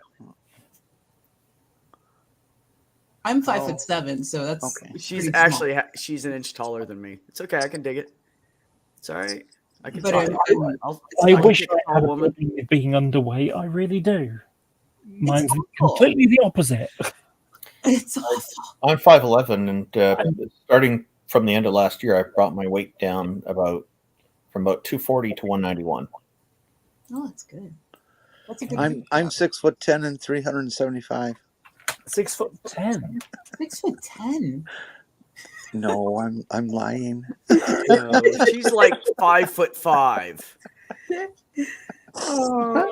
How tall are you, Jenny? A lot less food and exercising more, but it was hard. 174 centimeter. Okay. What the fuck? What do I look like? I live Canada or Europe? I don't know what that means. Hey, I can't help it that you're behind the times. So you're 5'3"? No, I'm 174 centimeters. Randolph. Yeah. What is it? You expect me to convert? Oh, come on. Don't act like you don't do this every stream when this shit comes up. Don't you play? About 5'7". Don't make me get my cell phone. About 5'7" to 5'8". Okay, I was off by 3-4 inches. Oh my god, I'm horrible. You're both off. Yeah, I know I'm not quite right here, but I'm in the right ballpark. It's pretty fucking. No, I think she did say she was 5'8". Randolph, you and I know that I'm 174 centimeters. Okay, that's all that needs. That's all anybody needs to know. Well, fuck Yeah. foot and inches. That's 5'7". Live in the goddamn United States until they change it. Fucking foot and inches. Yeah, you were supposed to change that a long time ago. Come on, I don't have control over that shit. That's how it is here. At the time, she's talking Unless the whole. You're talking about car parts from overseas, and then you get into the fucking metrics. Otherwise, yeah. You see, unfortunately, this is the reason why America created a space probe that went to Mars and subsequently splatted into it. Because what happened was they put pounds of fuel in instead of kilos. Man-made. In, and the thrusters are supposed to go, but they stopped working because they ran out of fuel. And so instead it didn't do the whole slowing down and stopping thing, it did the splatting thing instead. Oops. I'm going to have to kick Randolph out of here because I was going to say blame the cishet white guy. And there he is sitting there. So when it comes to weight, I'm losing. I'm doing quite well at the moment, actually. I went from 21.5 stone, which is 136.5 kilos, or 301 pounds, and now I'm at 20, which is 280 pounds, or 127 kilos. So I've lost a fair amount. Dr. Cross. Ox said I could lose 2 of her and still be fat. Wait a minute. Most people could. Most people can fit in like one leg of their pants. I'm just so lanky. It's awful. UK uses membership a measuring system from the 1500s. Yeah, because we're weird like that. Oh, Dave said centimeters is how many meters away you can smell that weird lady at church. UK's got a variety of measurement systems, like on the road there on Imperial for speed, but for something else it's metric. It's bizarre. Weird. You know, it's like we measure distance in miles and miles per hour, but engineering we go into centimeters and meters. For milk, you buy like liter of milk, but you'll buy beer in pints. Yeah, what's up with that? Because I do science in metric always. All I can say is maybe this is the reason there's so much angry road rage in the UK. and you buy your scotch. You buy your scotch and drams. I just assumed there was too much estrogen in the water over there. I think that would be testosterone to make everybody angry. Yeah. I don't know, man. I've seen some crazy bitches that I know had no testosterone in their body. They were fucking nuts. I've seen some of the videos of road rage in the UK. It seems like people are wanting to fight with each other sometimes. I tell you what the problem with it in the UK is that we have an increasing population, but we don't have an increase in infrastructure to go with it. That's happening here too. Oh, As a result, you have more people fighting over a smaller amount of space. Yeah. Same in LA. No ox, not 5'7" exist. You know, I just had a 4-day argument with someone on YouTube comments, but because they would, someone declared that they had right of way, and I left a comment saying nobody ever has the right of way, and that's because the Highway Code literally says the rules of the Highway Code give no right of way in any circumstance, but give examples where you should give way to others. Always give way or avoid an incident, except emergency vehicles. Can I disappoint Secular Dave and say that I take up the entire bed because I am lanky and you never want to sleep with a long, thin, bony person? Yes, I do. Because you can take up the whole bed. Like, anyone I'll else. just lay on one side and act like a bumper, and you can just bump off of me and go back over the other way. It'd be Put a fine. I pillow. won't even wake up. I sleep like a brick. You're not waking Like me no up. padding, Seriously. and my elbows and knees are very sharp. Okay. I got a little bit of padding. I got you. I got the dad bod. It's a man. I got little hazard. padding right there in the front. Yeah. I got you. Hell yeah. The roads in the UK, they have these zigzags in certain places. Yes. And the first time I saw that, I thought, did somebody screw up with the paint? It looks awful. I've always wondered what those were. Yeah, you have them just before and after road crossings. Pedestrian crossings. Oh, okay. Yeah. We're increasingly getting more and more rainbow crosswalks. It's super easy to spot them. I think this is a better solution. Yeah. I like the rainbow crosswalks. They're my favorite. We have a few. I like them because they in piss off the Russia, right wingers so much.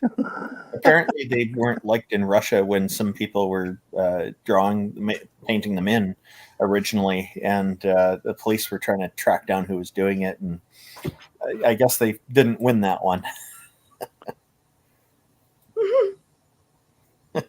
People doing it secretly. Wow. Doing what secretly? I missed that. I'm sorry. In Russia, painting the crosswalks, all filling them in with rainbow. Oh, yeah, that would not go over well in Russia. Yeah.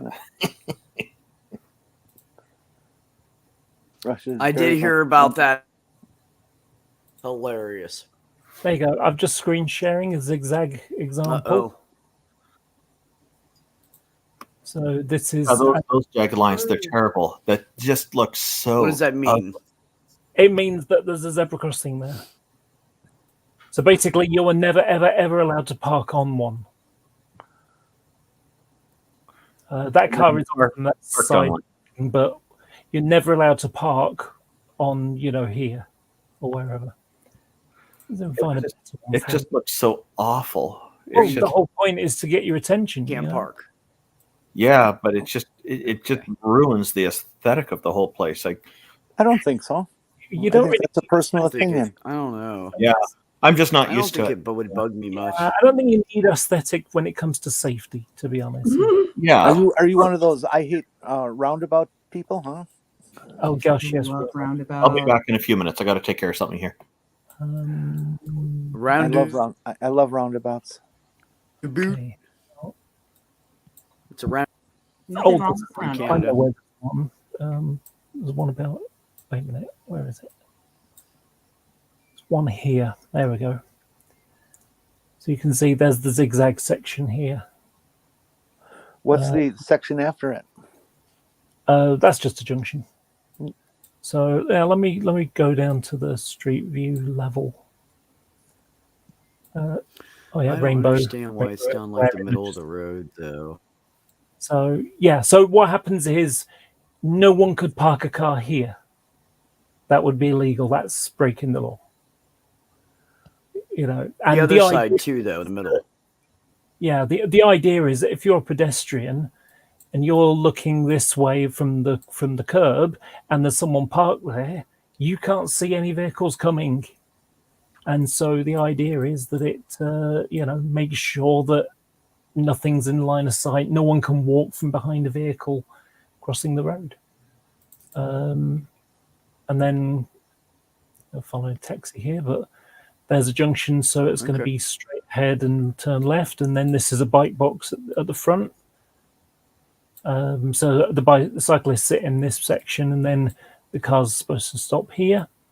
And that way it keeps any cyclists in the front view. So then we got these big things here, like this box here. So this is a box junction. So the idea is you got to keep it clear. However, if you're turning right, you can move into it as long as we have boxes.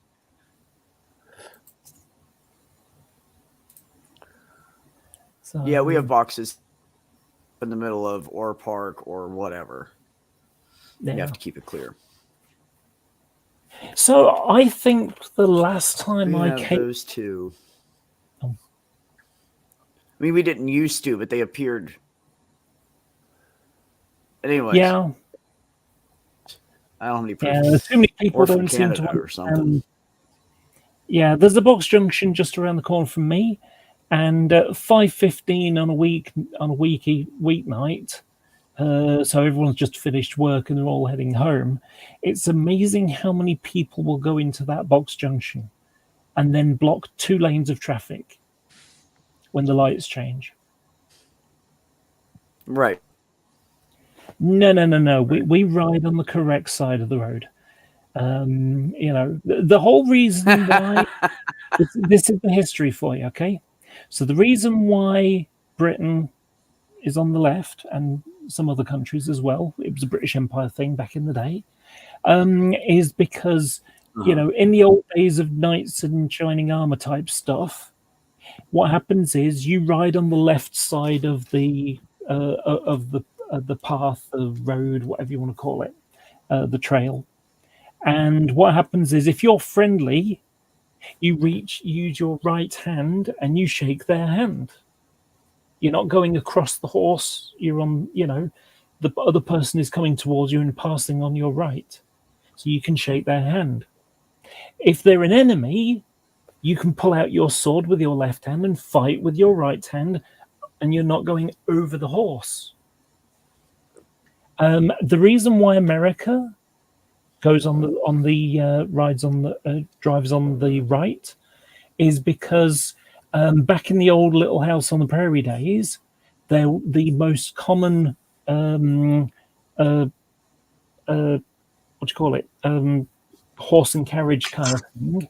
The driver sat on top of the right wheel, on top of the left wheel. Sorry. And so if you've got 2 people together coming towards each other in a carriage, then because you're sat on the left, on top of the left wheel, you can easily see so you don't bump into each other. And so it became the standard practice to pass, you pass on the left, and you drive on the right. And so when roads became cars and they set out, this is how we're going to do it, that's the way it's done. And of course, the vast majority of the world drives on our side of the street, not yours. Yeah, that was Napoleon mainly. Think of how much you are costing in wasted productivity and resources to force manufacturers to have to build left-hand drive crap. Well, it's worth pointing out that the Japanese sell an awful lot of cars, and they also drive on the left. The car manufacturers can afford it. Yeah. Hush up, Brenda. I'm just trying to harass the UKers. You're supposed to be on our side here. Oh, well, then you might like this. I found out that when people hear, because the driver's side is the left side of the vehicle from the driver's perspective, when people bring in a vehicle that has the steering wheel on the right-hand side, the passenger side, it may be the same model, make, and all this kind of stuff, just the reverse of another vehicle like it here. But the steering wheel's on the other side. The cost of the insurance goes up a little bit. Yeah. Because apparently there's more collisions with those vehicles here. Yeah. And the people who bring them here are ticked off of, say it's unfair, and they don't agree with the insurance company, but the insurance company doesn't care. We're looking at statistics. Got a question for you, Randall. Yeah. Have you accepted you're completely wrong about the definition of the word atheist yet, or do you still think Steve's a jerk? I don't think he's a jerk. I think that he's badly informed, and I think that he's trying to divide people, and he's obviously trying to weaponize the Stanford Encyclopedia's opinion piece article that was updated just a few months ago. Actually, the Dr. Draper has updated it and clarified a few things, which apparently Steve doesn't approve of. Yeah. You mean, have you read Draper McRae is upset about Draper? We're talking about the guy that cleans up after other men. Yeah. Oh, condoms. Okay, I've heard about that. I'm not clear on what happened there. I actually know the story about this. Well, I was just about to say. Unfortunately, he tells it to people. Well, I'm not clear on what happened there, and I'm quite comfortable not knowing more. It's not worrying. It's not worrying at all. The big problem I have with Steve is, in addition to all the personal attacks he makes and the Twitter tantrums and temper tantrums he has whenever people disagree with him, like myself. Oh, and he drags others into it, even though no one's interested. Well, the other thing is, like, he and I were going to debate on atheism, and I was prepared to kind of show how his arguments fail in logic and how his ideas of propositional logic are wrong. He bifurcates where you don't do that. The biggest problem with his arguments is he assumes that if you're not accepting the proposition as true, then you're taking the opposite position. And the easiest way to destroy this is very simple. You got some children playing rock, paper, scissors. The proposition is, after they've finished playing, rock is the winner. If you don't accept that proposition, what's the opposite? There's still two options. So that is the nature of propositions. You're only accepting or not accepting the argument. But because it's represented in truth tables with true and false, it's easy for somebody to take someone who doesn't have training in logic and convince them that it must mean the opposite. So he's taking an ontological approach to propositional logic, and it's a misapplication. So it's his failing to do logic properly. And that's what I was going to go after in the debate, and a bunch of other things. But that was going to be one of the big points I was going to use. And I haven't really told many people about this, but that's what I was going to use. And so that would demonstrate why he's applying logic incorrectly. But I canceled that debate because he engaged publicly in sexual harassment, for which he was served with a restraining order for sexual harassment about 3 or 4 or 5 days later. Yeah, it was a temporary. He likes to say it's a TRO. It's a temporary. As if that matters. Really restraining. I've never had a TRO. No. What the? People are so insane. Another TRO. So it's terrible, all this stuff, and I just distance myself from it. So with atheism, I see atheism as just not believing in deities. There are some atheists who decide to take on a position on it and justify holding that as a position. That's fine. They're included in this demographic. it's just, you know, it's up to each individual what they want to do. I don't have a problem with it. So, but this is the common meaning, and that's what I encounter most of the time, and what I'm dealing with. It's just mostly really pedantic people I run into who wanted, or religious apologists who want to limit the scope of what atheism is, so they can exclude most atheists from the atheism demographic, and that's the divisive nature of what they're trying to do. If they can make us feel like we're a smaller group than we are, they feel like they can get more superiority over us, and I'm not allowing them to control the atheist narrative. They can do whatever they want in the theist circles, in the theism narrative, since they're promoting theism, but I'll push back when they try to tell me that I'm something that I'm not. You know, it makes me chuckle because I have 3 items which I thought were my best moments, I suppose. And one of them is a ridiculous one, but it's G-Man. He made a video claiming that there were like 1,000 to 1 more Christians than there are atheists, like 1,000 to 1 ratio. Okay. And I went into his hangout and I said, this isn't true. There are 30 million more atheists than there are Christians. Okay. And he laughed and cackled and he said, "Okay, maybe things have changed since last time I looked. What's your evidence? How old is he? What's your proof?" And I said, "My proof is G-Man, him, saying how Mormons, Jehovah's Witnesses, and Catholics aren't Christians." And then he spent 4 minutes telling me I was wrong, that he could claim he could use them because they claim they're Christians, but they're not Christians really. But basically, they're not saved, was the words he used. And he thought he'd beaten me by repeating the thing that I just said. So that was why it's one of my entertaining ones. I take an approach. I try to be charitable with people. If somebody tells me they're Christian, then I know that means one thing for certain: they believe in the Christian God. Mhm. The way they practice Christianity depends on all sorts of things, denomination, personal choice, and stuff. But when I've asked Christians over the years, what is the minimum requirement to be a Christian? There's usually a variety of things that come up, but the number one thing that they all have in common, all across the board, is a belief in the Christian God. Same with the Muslims. Right. Their fundamental belief is in the Allah being the God. Most of them also Muhammad, but all of them 100% believe in Allah, and so, or Allah, as some of them have been correcting me to try. I'm trying to remember to pronounce it that way. So that's what it means to me. So, and you know, this is consistent with Pascal's gambit or Pascal's wager. It says you must trying to convince people to believe in God, but that's only the first step in the sales process, because as soon as somebody joins, apparently they have to do a whole bunch of other stuff to be worthy as a Christian or whatever. Mm-hmm. So, Yeah. but I'd say Gotta get Pascal's gambit baptized. is consistent with my observation here. Yeah, you know, I mean, you know, you need to go to church is according to what some, you know, I mean, I generally think the sort of accepting Jesus as your Lord and Savior is one of the biggies. You know, That's common, very common. Yeah, Not all of them are doing that. There's some who are Christians without all of that. They're kind of more Old Testament, I guess. But yeah. Yeah. Then there's the Trinity confusion. Some think it's polytheism, and it's bizarre. Yeah.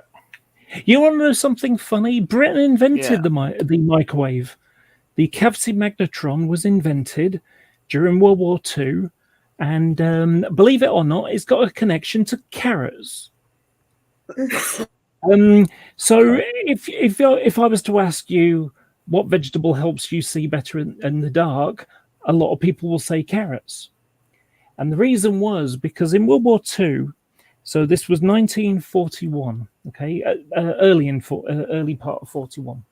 So what happened was Britain was still on their own, okay. America hadn't got into the war yet until the end of the year. This comment. Yeah, but it was the British Empire, you know. So Canada, Australia, New Zealand, South Africa, you know. But so Britain was fighting alone generally. And sorry, I just want to say I really like Jade Drigden's. I hope I'm saying that right. Their comment. This is really good. Should really read the terms and conditions before accepting Jesus. I've actually got a meme for that one. But anyway. Oh, cool. So what happens is, so it's 1941, and there's a guy called John Cunningham who became the first night fighter race, so the first person to shoot down 5 enemy planes at night. And, well, you know, Britain's not doing brilliant. We're kind of holding our own, but we're not doing very well in North Africa. And, you know, obviously we're being bombarded with a blitz every night and all that kind of stuff. So any good news is worth reporting. And so, you know, in the sort of stereotypical imagination of it, you know, the reporter licks his pencil and gets ready to write down and says, so how can you see the planes in the dark at night? And what happened was there was something called AI, airborne interception. Basically, it was a short range radar on a plane. So what you'd have is you'd have a ground station which would pick up, you know, the signals, and would then tell the pilot, radio the pilot, say your angels are 10,000 at certain direction, certain, you know, certain altitude and speed. And so they would, you know, move towards them.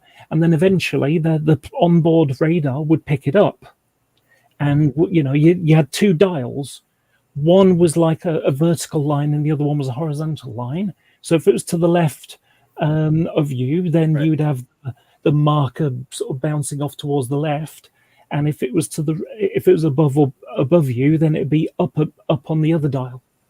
So what happened was they home in on it, and then, you know, at the last sort of, like, in the last, you know, 50 meters or whatever, they would start to see the shadows in the dark, You know, they'd see the flame dampers on the engines spitting out the fire of the engines, you know, going, and so then they would shoot them down. And so, well, this was super secret technology. This was a cavity magnetron, which is what a microwave is. It's sending out a, you know, it's sending out radiation, and you know, receiving it, being bounced off the other aircraft. So what happened was, well, this is super secret technology, and you know, this John Cunningham guy says, well, I can't I can't tell them this super secret technology. So what he said was, I eat lots of carrots. It's good for your eyesight. It's good for your night vision. And so the U.S. Air Force did try testing for that, and they found that. My understanding is, in their studies, they found that carrots don't actually improve your eyesight, but they do turn the pilot's skin orange if they eat enough of it. Like Sunny Delight, then. Beta carotene. Yeah. So there's other things that will help with your vision, and one of the best things that ophthalmologists represent or often recommend is for people who need to stave off things like macular degeneration, depending on the patient's needs, of course, is something that has REDS 2 formula in it. That one's all peer-reviewed, scientifically shown to help with all that. And there's some stuff you can get in the stores for that. So you just make sure it's REDS 2 formula, and you end up getting that kind of coverage. But that's something to ask your doctor about, of course. Yeah. Usually it's part of vitamins and stuff.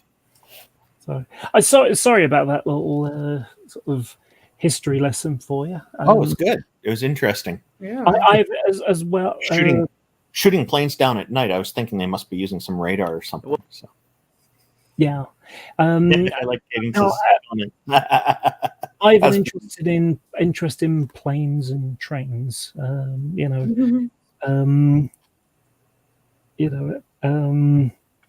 So yeah.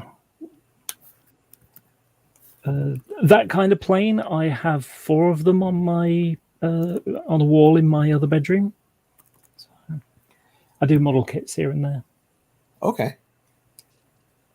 It's a good hobby. Yeah. I think everybody should have a hobby, and I think Twitter is not one. No, Twitter is a toxic wasteland.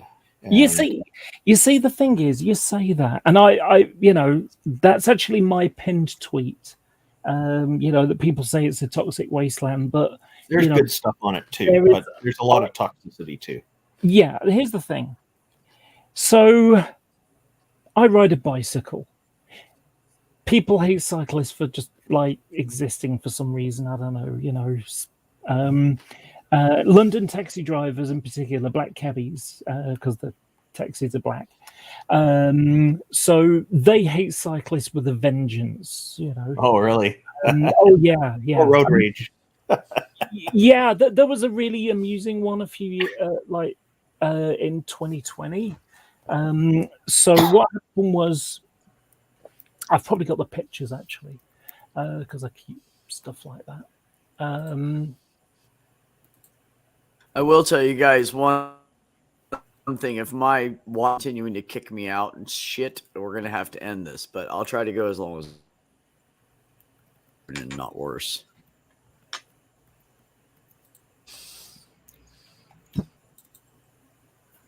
Okay. And leave the fucking Wi-Fi alone. And we locked.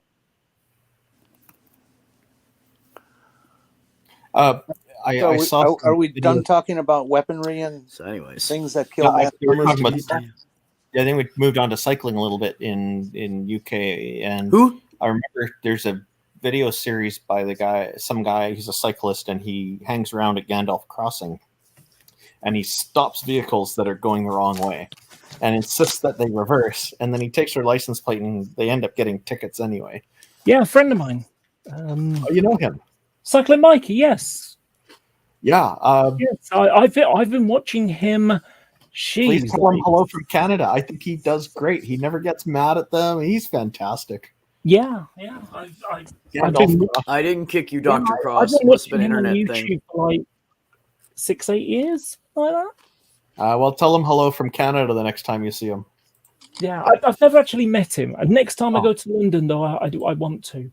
Yeah, yeah. Tell him he's got fans in Canada. I've made comments on a few of his videos, but he gets a lot of. He's got a big audience, so that's cool. Okay, I've got a screen share for you. So just a reference point here. So at the top, let me just zoom in a bit for you.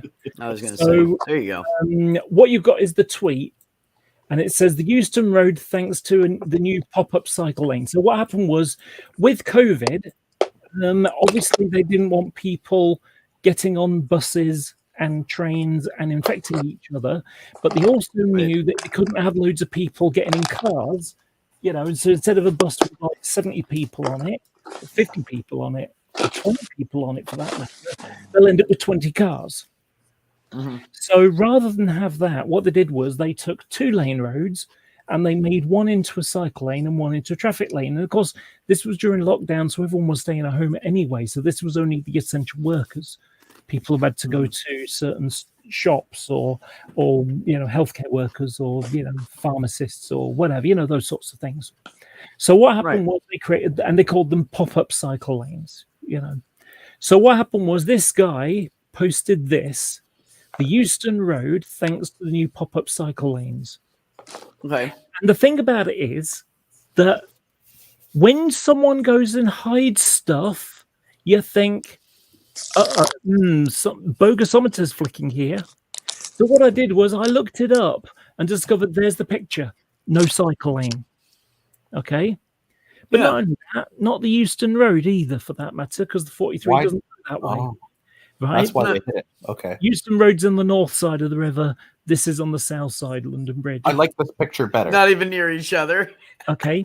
But I like this picture better because I feel like the circle one I'm prevented from seeing the whole picture.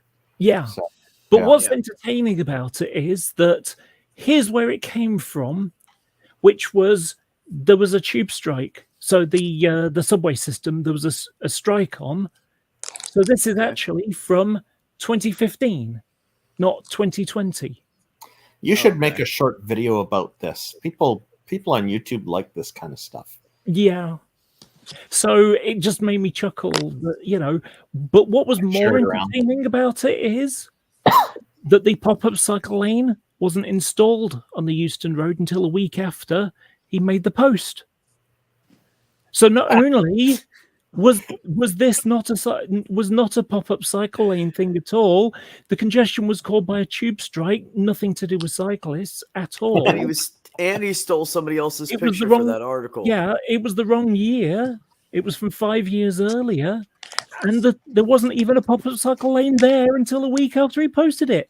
That's hilarious to me. People are stupid. The thing about it is, people are stupid enough to think that people wouldn't look this shit up. Mm-hmm. I mean, it took me all of 20 seconds to do a Google search, to do a picture, a reverse Google image search. Yeah. That's how long it took. But then again, this reminds me of, there were a couple of stories from the end of last year or the end of last summer that made me chuckle. So one was, there was a guy from the House of Lords. Not the House of Parliament. The Houses of Parliament, you've got the two houses.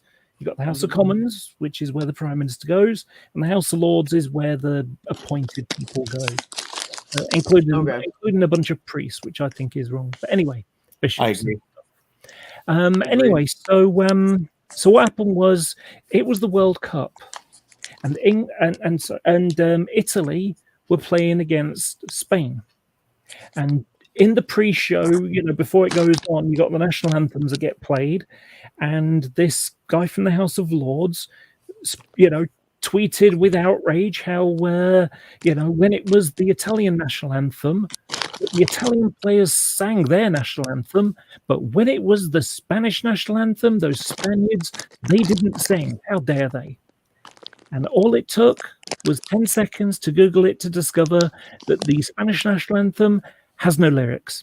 And the last time it did was when Franco was in charge, and they were a little bit, shall we say, nationalistic, to say the least. The other one was a TERF transphobe lady. John. Oh, bye-bye.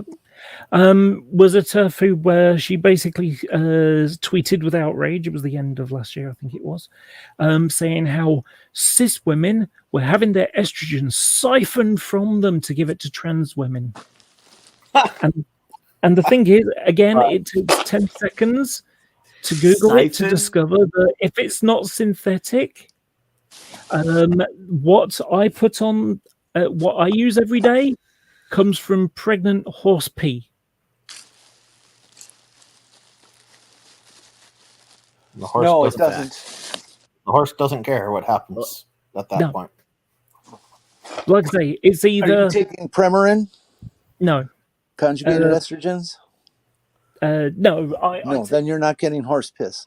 You're getting synthetic estradiol. I use something called it's an estradiol.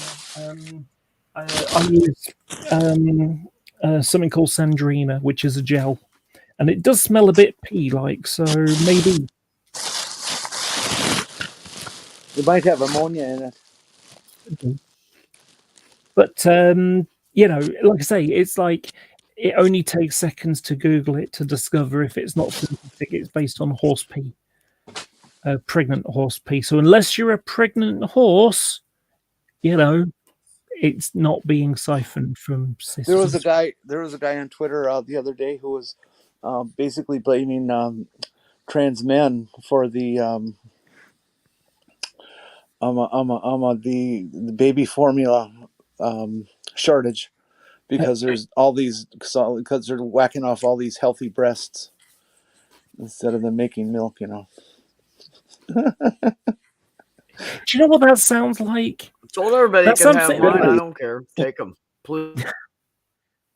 It sounds like something that I learned many, many years ago. So back in the 1860s, I think it was, maybe the 1880s, it was scientific fact that if a woman went to university, the blood would go to her brain instead of her sexual organs, and she wouldn't be able to have children anymore. Well, that's true. Cadence, the plant estrogens are far, far weaker than even bioidentical synthetics. They're really not useful for anything. There is indeed estrogen in these things that they're selling on TV and stuff, but not enough to make any difference in terms of trans person. Okay. In terms of maybe somebody who just needs a little fill up. I don't know. Maybe they'd do something, but they're basically, let's take your money for nothing. Oh, Jenny. Incidentally, I am taking I'm putting on my HRT now, which is like a little gel sachet, about half the size of a Wrigley Juicy Fruit looking thing in a little silver pouch. Just rip the end off and squirt it on the leg and then rub it in. I use my forearm, that way I don't have to wash my hands, and all of it's going in. But it's subcutaneous. But nice thing is that I am now in my 11th month of taking this now. And so on the 25th of June, which isn't very far away now, it will be a 1-year anniversary of getting HRT. You're 3 months ahead of me. Am I?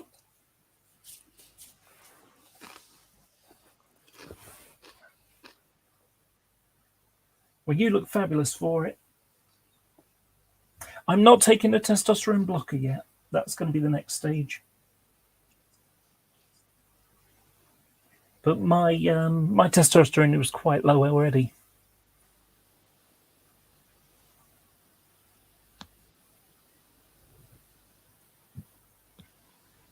Oh, interesting thing. So since I think it's been since the last time I came in, I've been to 2 protests that I took part in. Both of them were about the The ban on conversion therapy not applying to trans people. That was what the protest was about. And in the Manchester one, about 2,000 people turned up. It was really good. Sorry?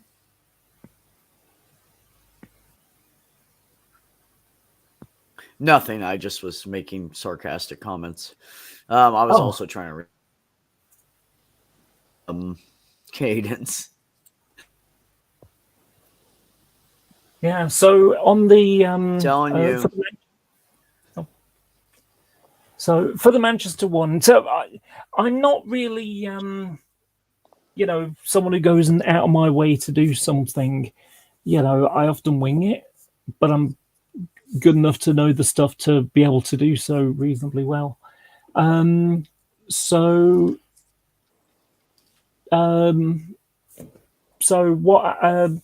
what happened was, when I was listening to some of the speeches in the Manchester one, I was like, oh, I've got to say something. Do you mind if I say something? Yeah, sure. So I ended up actually giving a little speech. It was about 4 or 5 minutes, maybe. And apparently, people thought it was really good.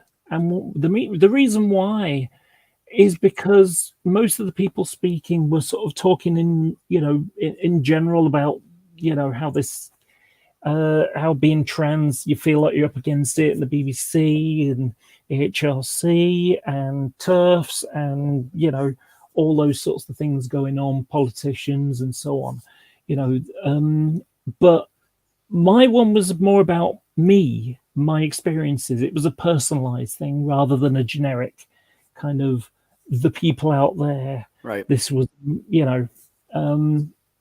and to the point that afterwards,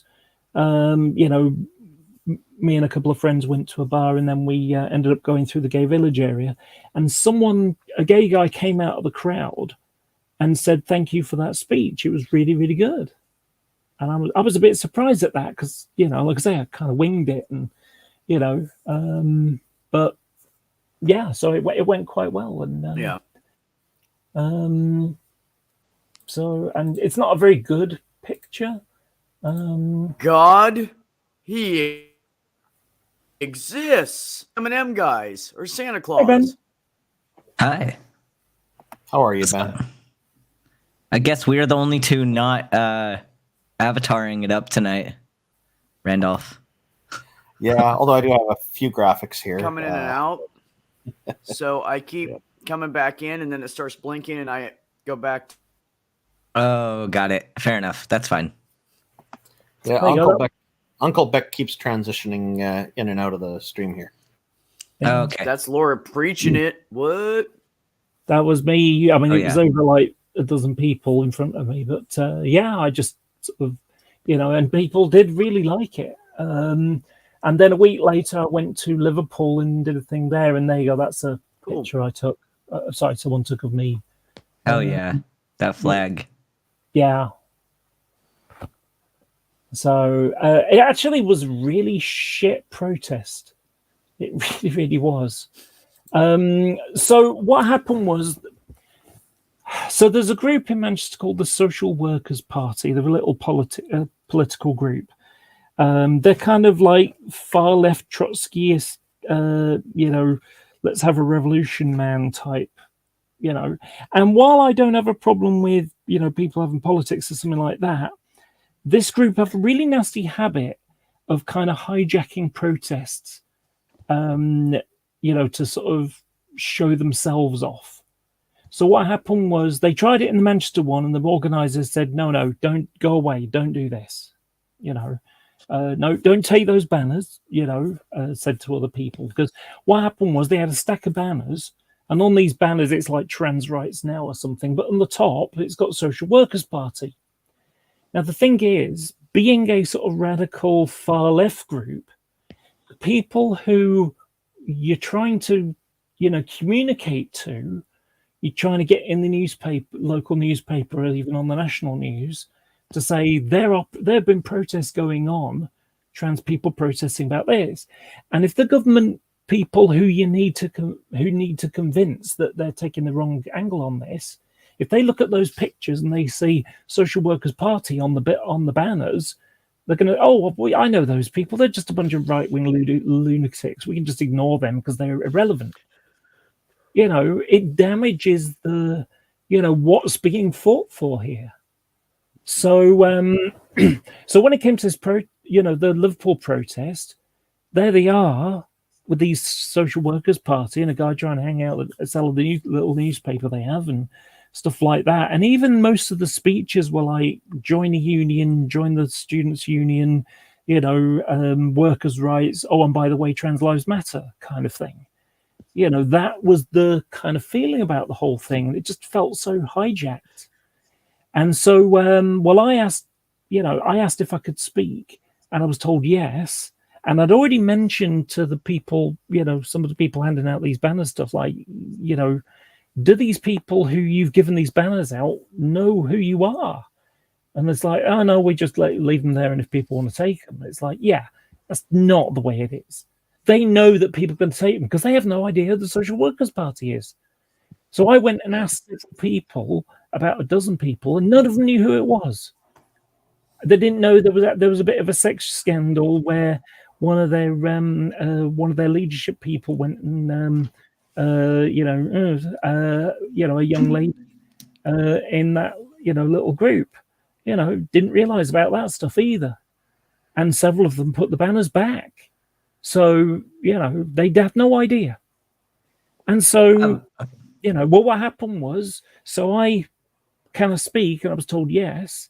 And then I gave my little flag for my friends to keep hold of while I gave my speech. And suddenly, oh no, sorry, you can't speak after all.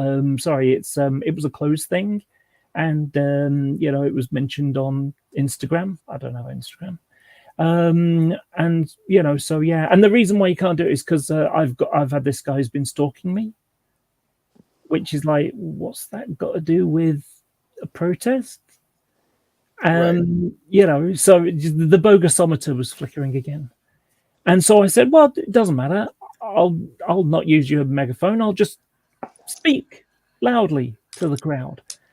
And as soon as I started, they shouted over me with their megaphone. And then suddenly this protest, which was only going to be a protest, turned into a parade. And so load of them went down the street. And I was left with about 15 to 20 people to speak to. Unfortunately, it was a shit speech because although I was winging it, I kind of had like a mental list of things that I was going to say in which order.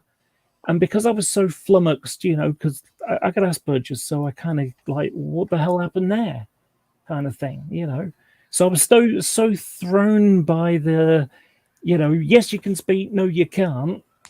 Because obviously the people who were organising it were a lot, in bed with this Social Workers Party thing. So I'd obviously ruffled feathers. And so it just annoyed me that, so like I say, I was all thrown and my speech was all over the place. I mean, I said all I wanted to say. It just was, go off on a tangent, try and drag it back, which is always a Can I address the chat because I really need to, because they've been commenting for a while and I saw Randolph laughing, and so I need to. This is not some. Yeah, no, this is a bowl of peas. I finished. It's a bowl of peas. But because of the green screen, it's blue. So it looks like the void. I'm eating the void. It's a blue void. No, let me change it to the black screen because it's even funnier. Ew. Hey, you could make that it pink. Was the 666 peas. You could make the sick. That's awesome. You could make it pink and then tell everyone you're eating Himalayan salt. You're putting that black shit in your mouth and it's just disappearing. Did you know Himalayan salt is bogus? And do you know why? Well, it's bogus in for the cost.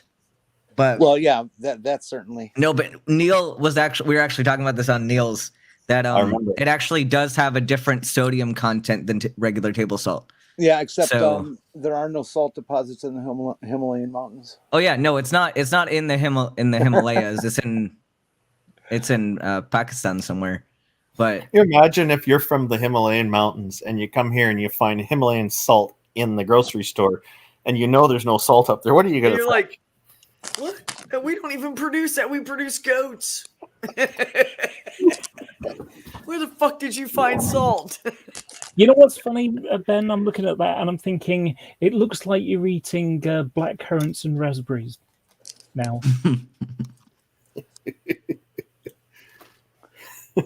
That could be pretty tasty, actually. Mm. Currants and raspberries. It's the void. Green I'm screens eating are the void.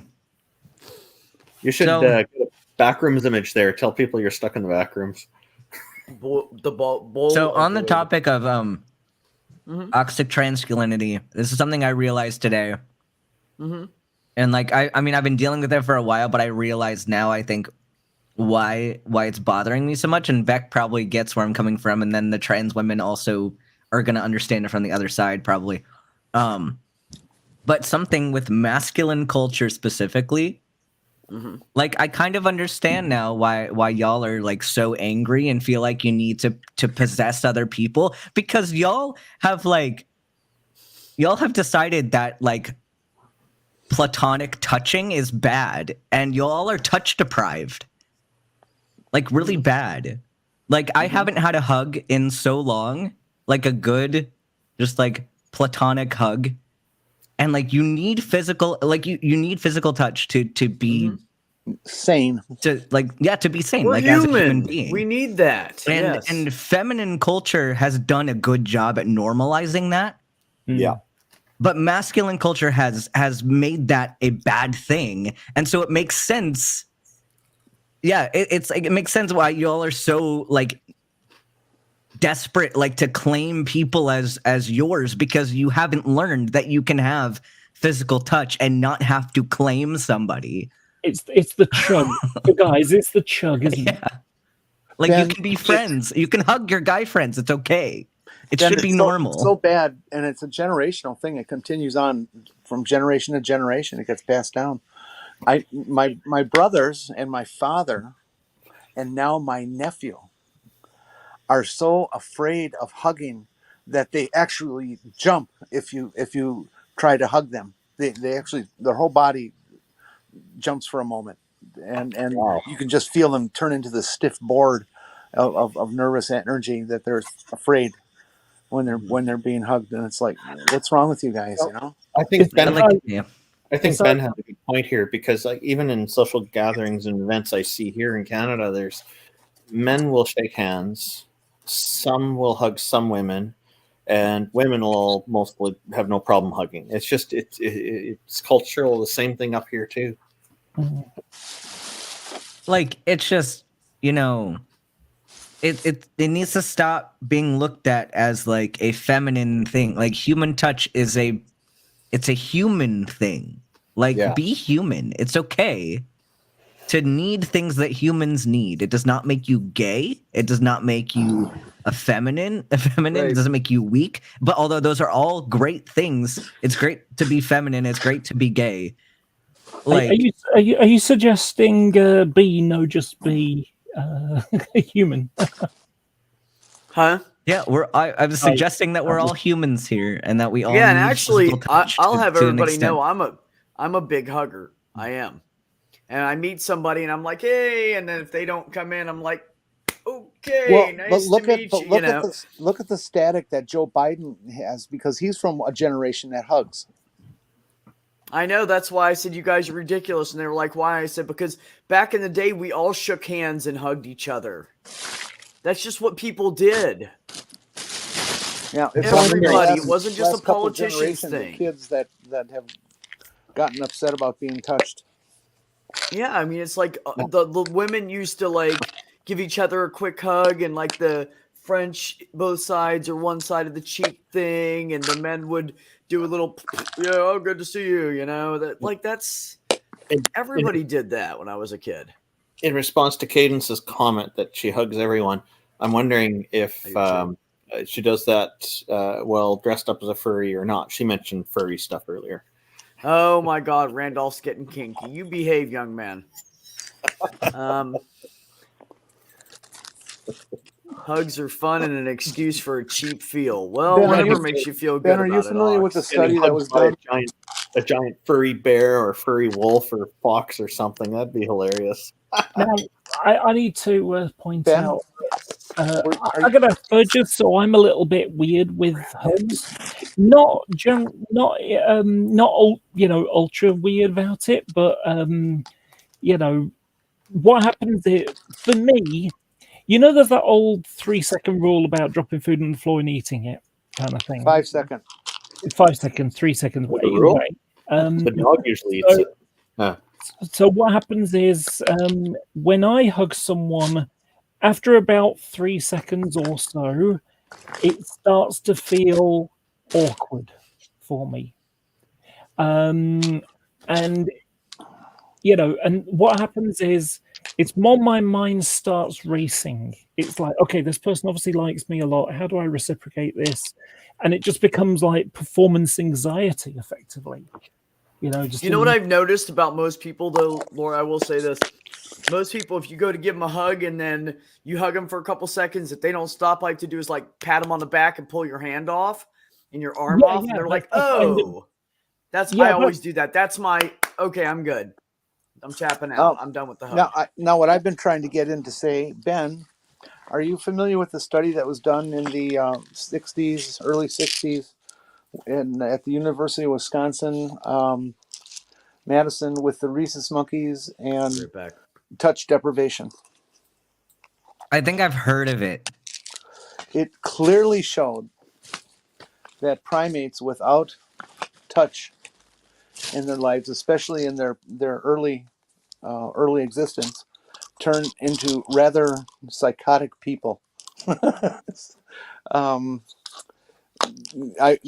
Psychotic's the wrong word, but they are disturbed. They are neurotic. They are frightened of the world and of other people.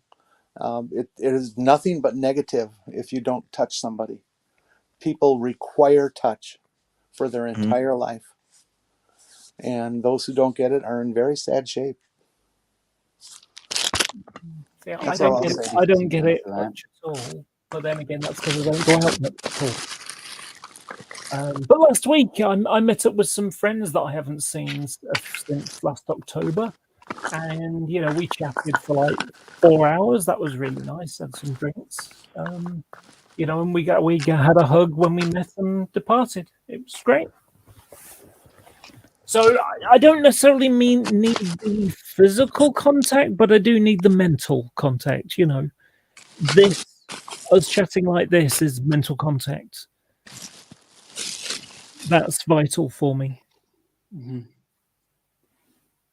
I would definitely agree with you to a point there, Laura. That I definitely get something positive from this being able to engage with everyone online like this. But I would say that there are definitely times, especially when it's coming up in conversation, where I'm thinking to myself, man, I really want to be able to hug some of these people IRL.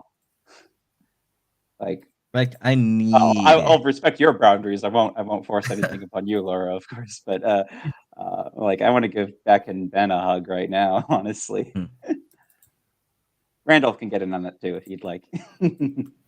I'm sorry, I missed that because I just got a phone call. I was just making an observation where Laura was mentioning the appreciation of the mental contact or the sort of the social, not necessarily the touch contact. And I was agreeing with that, but saying that there, even with all these people that I'm very much definitely getting something positive out of being able to interact with all of you online, there are definitely times, especially when it comes up in conversation like this, that I think man, I really want to be able to actually hug some of these people. Fly out to you guys and just give you a big old hug. I agree.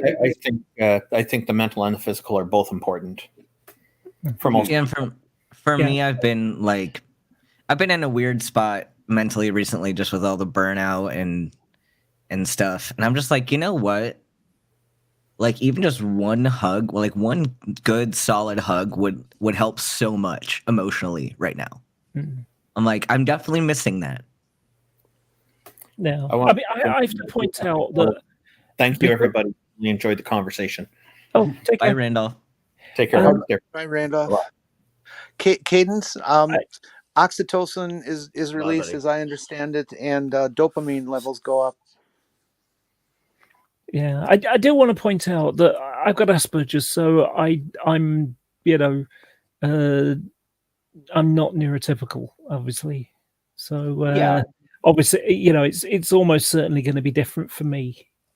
That I get enough out of conversations and meeting of the minds than I do the physical context stuff. Also, I've got agoraphobia, so I don't go out much to get any physical context. And one of the it almost amused me with the whole COVID thing because I'm seeing people saying how stressed they got because they couldn't meet with people, and and it's like and it's like, welcome to my world. Having agoraphobia, I don't go out, so lockdown was nothing to me, and meeting people is somewhat daunting. So I can equate that to being, you don't know who's got COVID, so you don't want to meet up with people, kind of stuff. So it's like when I saw people saying that they had mental, a decline in mental health, a part of me is like, yeah, welcome to my world. But also, if COVID has taught us anything, it's about how interconnected we are, how much we need that human equation. And without it, we feel something has got lost. Definitely. Ben and Dr. Cross, do you guys have specific information about what chemicals are released? That's multiple. Dopamine, oxytocin, endocannabinoids also. Yeah. Oh, you yeah, get a whole slew of Yeah. you get a whole slew of stuff when you have physical touch. Interesting thing, actually. I'm thinking with this conversation, I was thinking to stuff within my past, and though we do periodically, generally speaking, especially in more recent years, my sister and I don't hug at all. Like, that's just really not a thing we do. I did specifically recently, like when I came out to her, obviously we had a big hug when I was leaving her place, but that was like, it's like, okay, this is a special moment, of course, obviously. And it's nice once in a Right. while, but it's like, we have a very healthy relationship. Like, we're a very close relationship with each other, but we just don't really have that hugging. And I think to some others, like growing up identified male and having male friends, though I did know about the sort of, what's the word I'm looking for? Like the idea, the toxic masculine idea. The guys with whom I became very close friends with, well, one girl, because she also came out as trans later, but at the time we all perceived each other as guys. We were a lot more comfortable with this kind of thing, and I do distinctly remember one of them where even as we became adults, like there would still be like moments where we'd be like, yeah, Josh, let's hug. And like we have one thing about him is, even though he doesn't, like, he was a slim guy, his hugs felt like bear hugs anyway, and they were really nice hugs. And I'm just like, oh man, I remember having hugs with him, and it's like, yeah, that was kind of atypical of our peers, but it's something we were okay with. And I'm like, I kind of like that. It was something we were able to be okay with. That's me. Yeah. That's how I am, Cadence. When I say hello to a friend and a goodbye, I always try to hug. I try to hug everybody. And then it was funny because when I met Pixie, she walks up and puts her hand out, and I was gonna do kind of like that handshake, like that forward, and she was just like, okay, and I was like, okay, never mind. Sorry. Automatically, it's just, I don't know. It's just how my family is. We're all huggers. That's funny, like you guys are saying all this stuff, and I'm just going, yeah. Here's another interesting point, though. It could also be, I'm British and hugging isn't really a thing so much. I was gonna say, I'm like, you know, like it's not because, not probably less because of the Asperger's and more because of the Britishness. Sorry. Yeah, it's So, it's still what's wrong with me? I don't know. No, not to minimize though, like the neurodivergence, I can definitely appreciate that being a big part of it. And I mean, even among neuroatypicals, obviously we're all quite different. Like I don't have Asperger's, but I do believe that ADHD is considered part of the spectrum now. Maybe not, but it's still a neurodivergent. It's neurodivergent, definitely. I think more people on this panel are neurodivergent than you would expect. Not me, not me. You know something though. Here's something. I have no. So there is a trend among trans people that neurodivergence hits much higher. You see a higher rate of neurodivergence in trans people than you do across the normal trend of the population. And I wonder if it's because, neurodivergent people are less likely to accept the orthodoxy of society. And also, we already have something within our neurology that is a variation of what is typical. So it's like you add more things that can be different than the majority, and there you go. I mean, of course, I'm not saying we know a mechanism, but people who have certain variations might be more likely to have other variations as well. And I guess time will tell on where we find that. I think I share a similar hypothesis, Laura, because I know this has come up in previous conversations that I've had with others, probably some of whom are present, of course. And this is a sort of a chicken or egg, or where's the causality, or is it a coincidental correlation? And if there is a causal relationship, the hypothesis that it's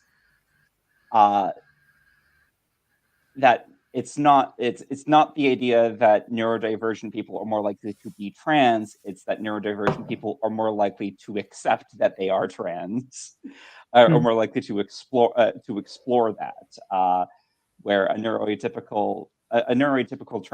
neuroatypical trans people are maybe less likely to actually come out, because since they're typical, they're not given as much space to explore. But when you're already differing, it's like, well, I'm already too different as it is. Like, what's one more difference on top of that?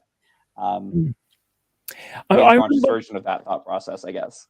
I remember one of the things that my dad told me, that when I was younger, I had a real problem with the concept of life isn't fair. And it's like my brain would go, but it should be fair. It should be, egalitarian, and if it isn't, then it should be, the people should try to do something about that kind of thing. And, it's like, no, I'm not going to accept that life isn't fair. That's a cop-out. That's making an excuse for a status quo that shouldn't exist. And I'm sorry. I have to respond to that one. Life is not fair. It will never be fair. It is our job. Our purpose on Earth is to work to make it fair. Yeah. Mm-hmm. But what I'm trying, the problem is too many people don't want to make it fair. They want to keep it as it is because that's comfortable for them. That's part of the work. Yeah. And the other thing is, there is an unsaid part of the statement. Life isn't fair. When someone says life isn't fair, in the context that Laura is describing, because I was fully identifying with exactly what you're saying, because I've had almost identical conversation with parents when I'm growing up as well. Standard divergent thing. Was the unsaid half of that is life isn't fair, therefore you should accept it. Yeah. Those are two different ideas, but the second unsaid bit is insinuated and left underneath. And that is what's not acceptable. If you don't, when we actually divorce that from the sentence itself, who say life isn't fair, like full stop, no insinuation. Yes, that's true. There are things within life that are unfair. Actually, I guess I would argue against the sentence "life isn't fair" because life doesn't have an inherent quality of fairness or unfairness. It is things in life are unfair. Should be the sentence, regardless. That's pedantry. But get rid of the assumption that I it just should stay that wanna- way. Sorry. Yeah, go ahead, Beck. Oh, I it's frozen. Your internet's kind of shitting out right now, it seems. Yeah, that's what's going on. It's already kicked me like 3 times out of here. Yeah, turn your camera off. So I'm just Obviously, gonna your let family- Ben have fun with back to the fairness and it. Even with my acceptance of camera off, it doesn't matter. if you don't, I if was you're not missing able to half the shit you guys were saying. So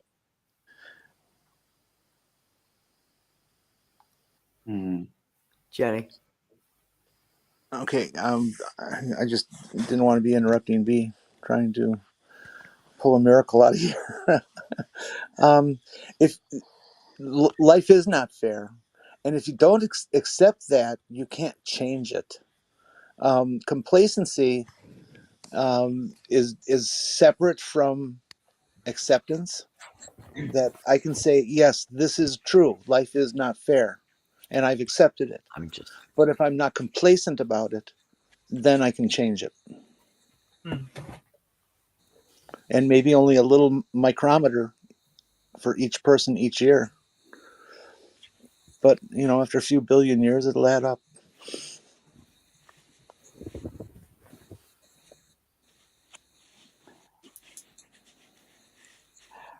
I'm going to keep eating the void.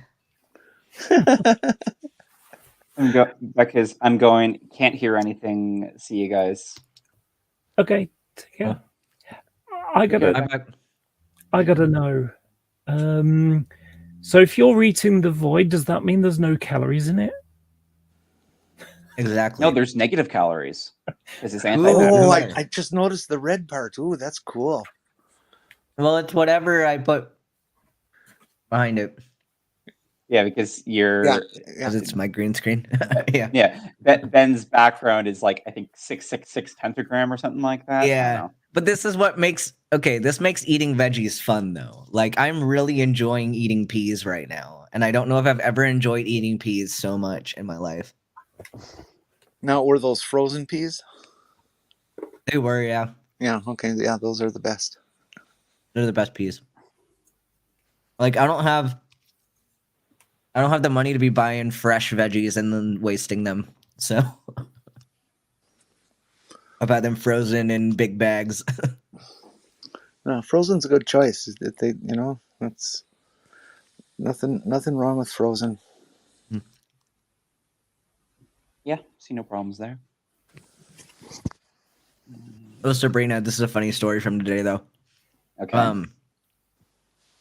Well, we had a patient come in today who's a pharmacist, like a longtime pharmacist, and it was great. It was the most entertaining visit ever because he was like, "Yeah, I want to change my medications," and he's like, "Here's what I want to change it to. Cool. Can you refill my script for testosterone? Okay, cool." I was like, "Yep, okay, all right." I'm like, Yep. "Oh yeah, and also my shoulder hurts." Cool. Yep.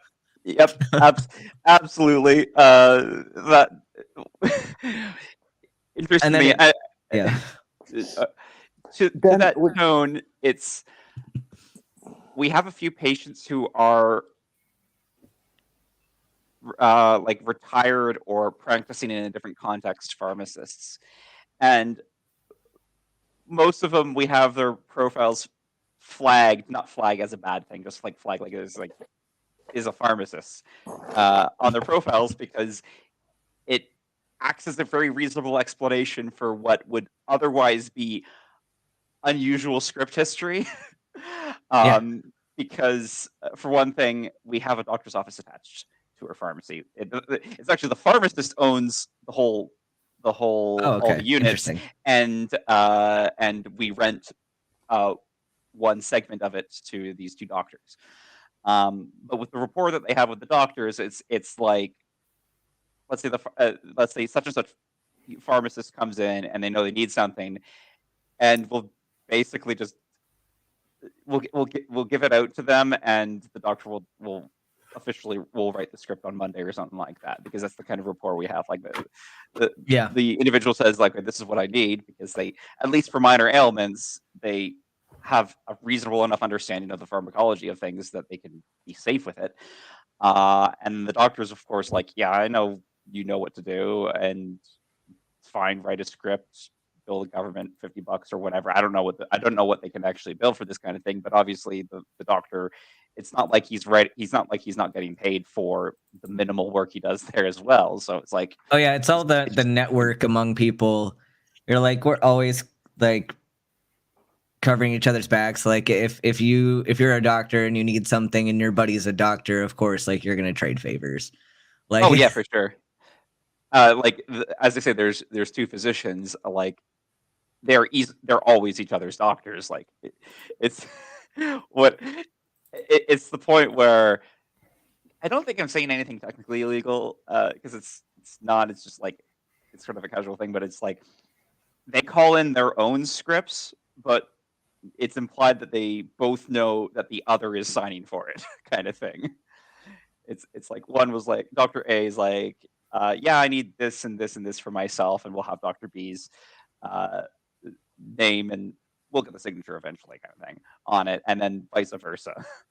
But like, yeah. they obviously they understand they understand their own conditions pretty well, and they understand each other's conditions, because it's not like they don't actually consult each other and be. Yeah, they have a talk about it. They talk about it. Yeah, they obviously talk about it, and they're able to just talk about it whenever. So it's like, it's perfectly fine. I don't see any issues with that kind of. Oh yeah, so this guy comes in, and we address like his requests and stuff, and then of course we're gaining from it as well, because we're like, all right, so what do you think about this drug? What do you think about this one? It's like, and it's such a back and forth the whole time. Mm-hmm. So, especially with diabetes drugs, you're like, all right, pharmacist, what's the scoop? Like, because they got all these ones and they all claim things, and some of them have reasons to claim them and others don't have reasons to claim them. Like the whole thing about kidney protection, like you got like at least two major brands that are like, well, ours is kidney protective and safe for CKD, and the other one is also safe for CKD, but it hasn't like officially been FDA like approved for it, but they're all the same drug class, and it's like a class mechanism. So like, yeah, no, they're both safe. They're both safe for CKD. They're both kidney protective. It's interesting you bring up diabetes specifically, because within our like extended education stuff, there's a lot of classes and a lot of like specific extended education for diabetes work, for pharmacists and pharmacy workers, and so there's a lot of like, being a diabetes specialist as a pharmacist is a very common thing, because it's an easy is not the right word, it's an accessible specialization you can get, because so many patients, like a huge chunk, I would say patient count, or a huge chunk of our patient count will be at least minorly affected by diabetes, even if it's just type 2. And then even more so when you could look at dollar value, of course, because insulin, even in Canada, isn't that cheap. No, and luckily most people don't need insulin. Yeah. But like, in terms of like oral meds for diabetes, like metformin is a dirty drug. So dirty. When you say dirty, what do you mean? Like lots of side effects. Lots of. Oh, okay.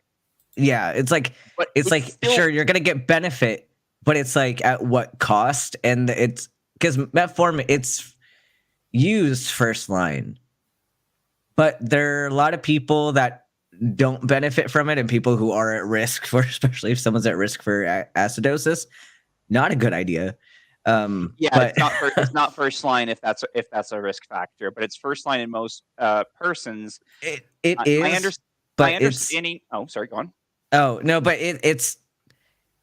Yeah, you can share, and I'll chime in. Oh, I was going to say, my understanding is the reason that it's first line is while it has a lot of negative side effects, it lacks certain negatives that other drug classes have that are the really important ones to be wary of. So it lacks the high risk of hypoglycemia, which is one that we really care about a lot, of course, which is obviously a risk with insulin and other anti-hyperglycemia.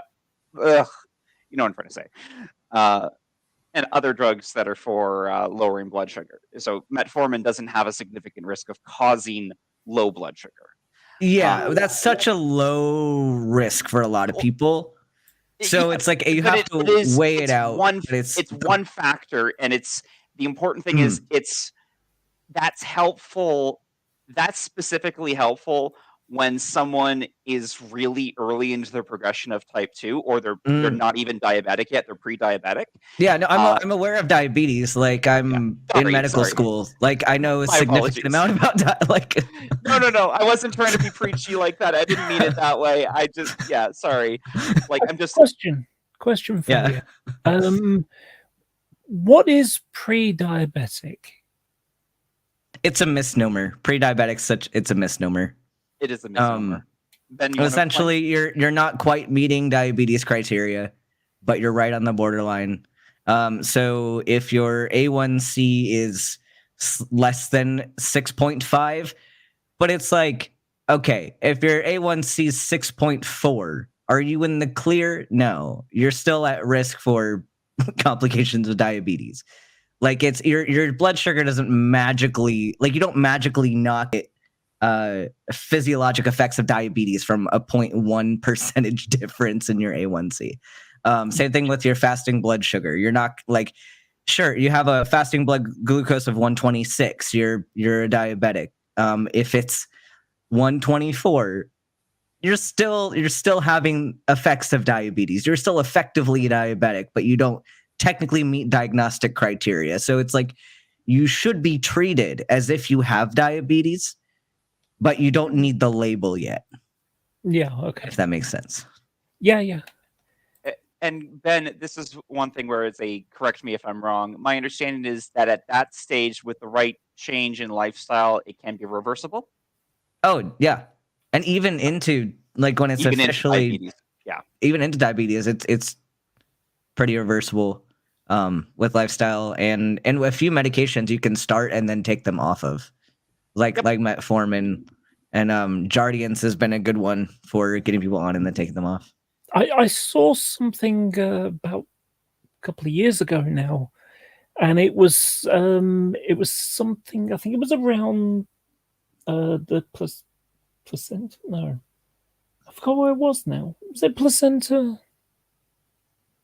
Anyway, basically, the fat around it made it difficult to process the sugar, whereas when they lost a load of weight and things like that, effectively their body kicked back into working properly again, and then the diabetes went away.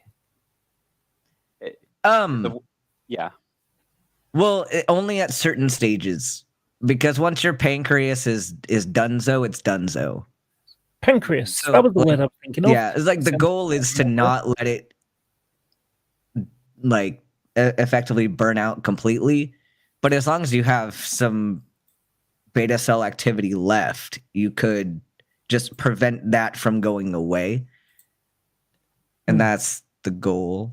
But if you're really early on, you can reverse it completely because you're not at burnout, you're just at increased insulin secretion. But yeah, it's stressed, but it's not the pancreas are stressed, but they're not getting damaged yet.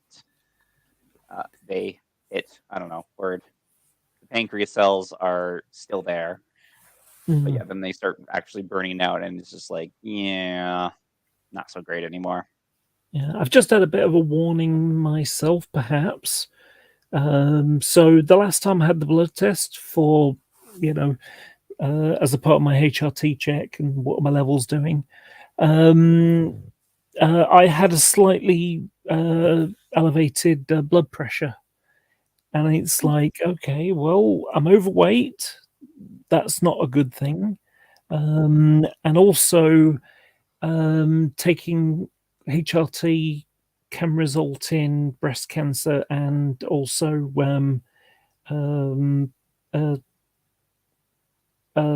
heart issues as well, if I remember correctly.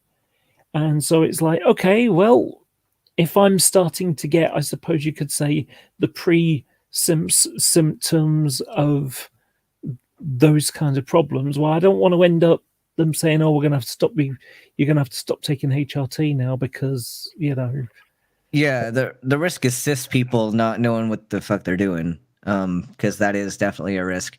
But like in terms of blood pressure, I mean, like you don't have to. It's not something of you have to have perfect blood pressure all the time to be okay. Like in order to really have damage from high blood pressure, you're gonna have to be at above like 150/90 for years to get permanent effects.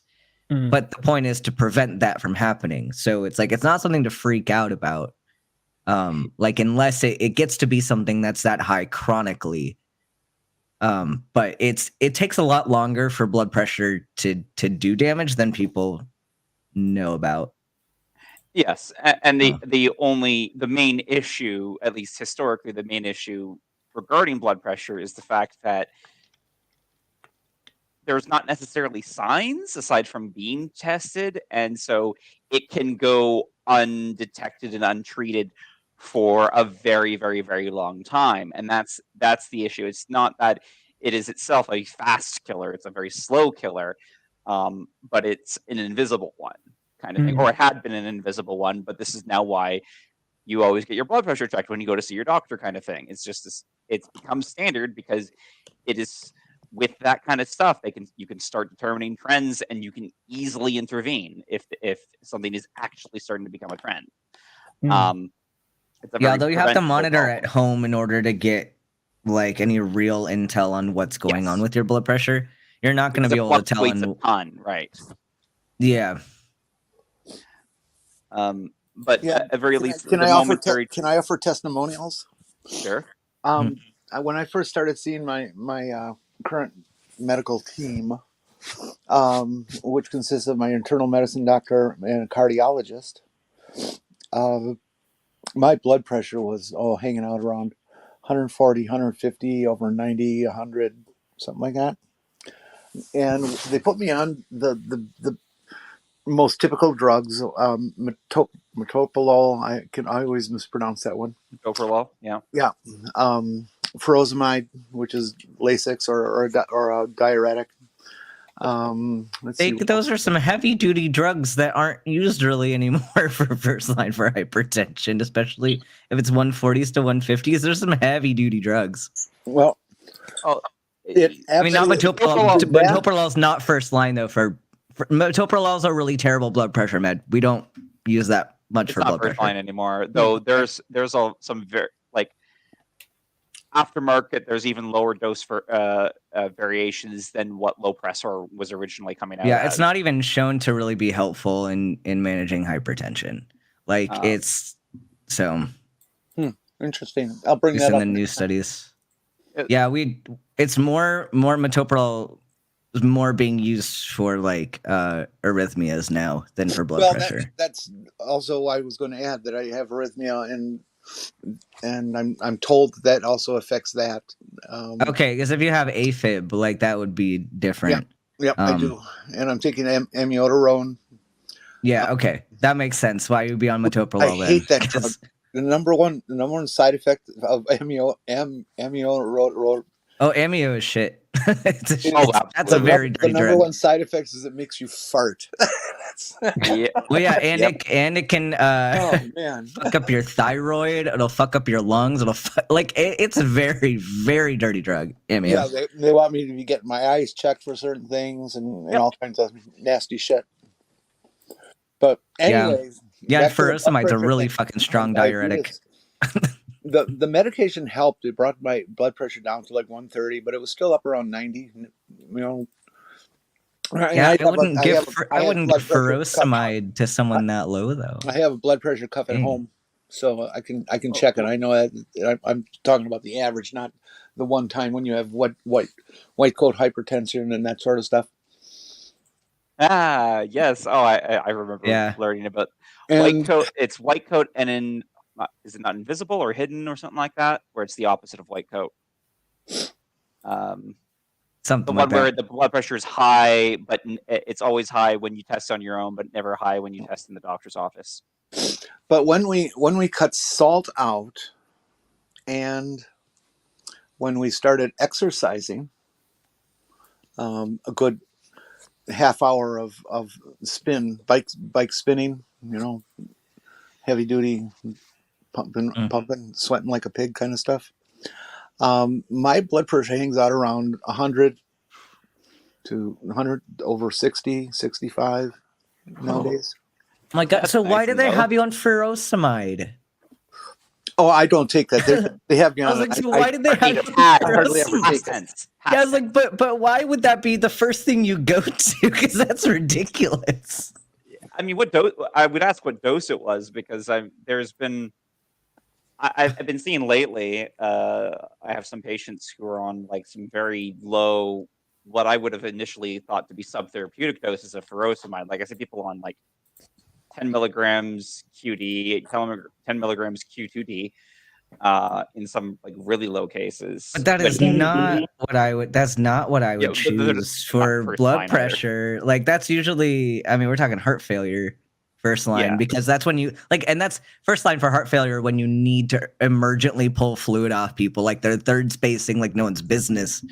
But like, well, I have. As far as that, it's like if there's edema involved, then I think furosemide might be might be more appropriate. But like on its own, just as a blood pressure, not for blood pressure.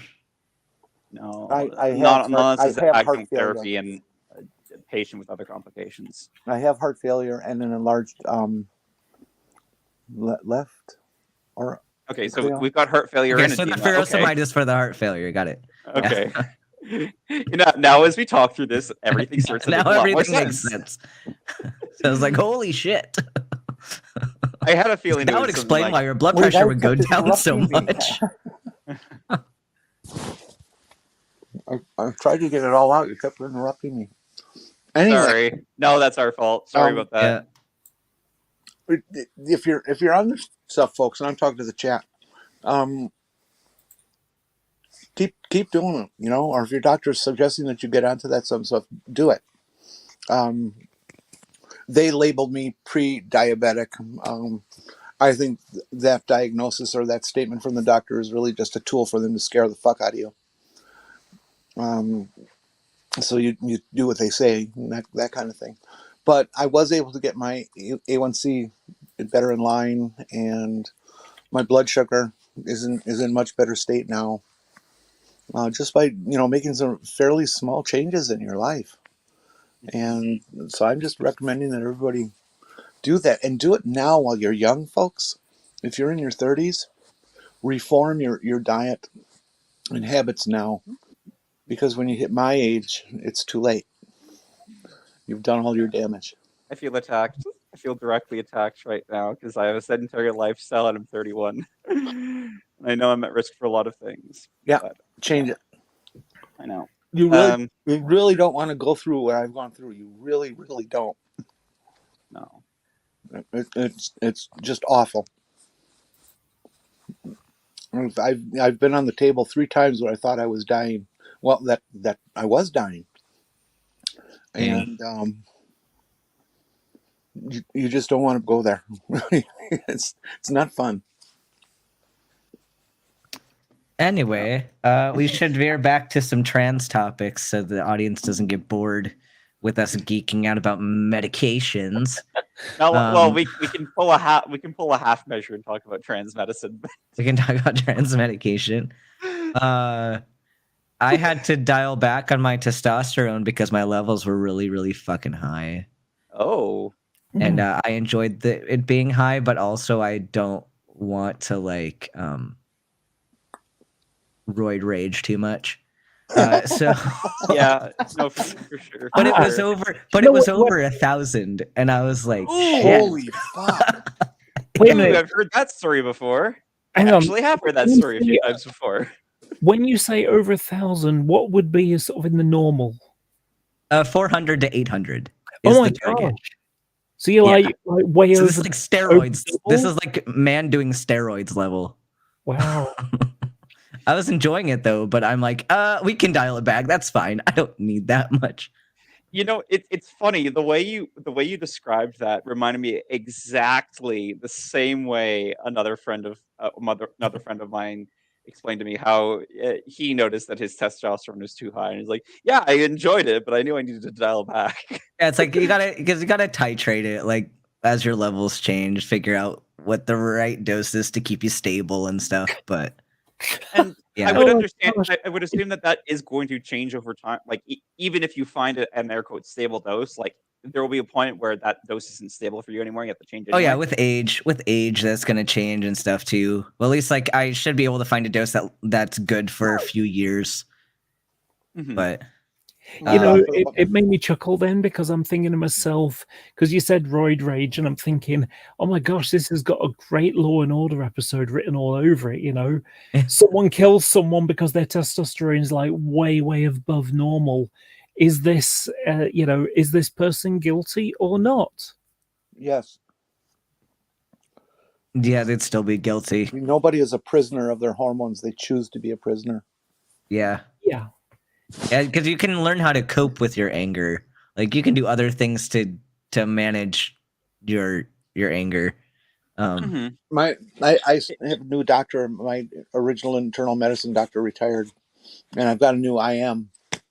But she's not going to handle my hormones. Another family practice doctor is, and she wants to lower my estradiol and get my blood level down to that of a postmenopausal woman. And I absolutely do not want that to happen. You know, it's But why? I mean, because they would also be taking the postmenopausal woman and increasing hers.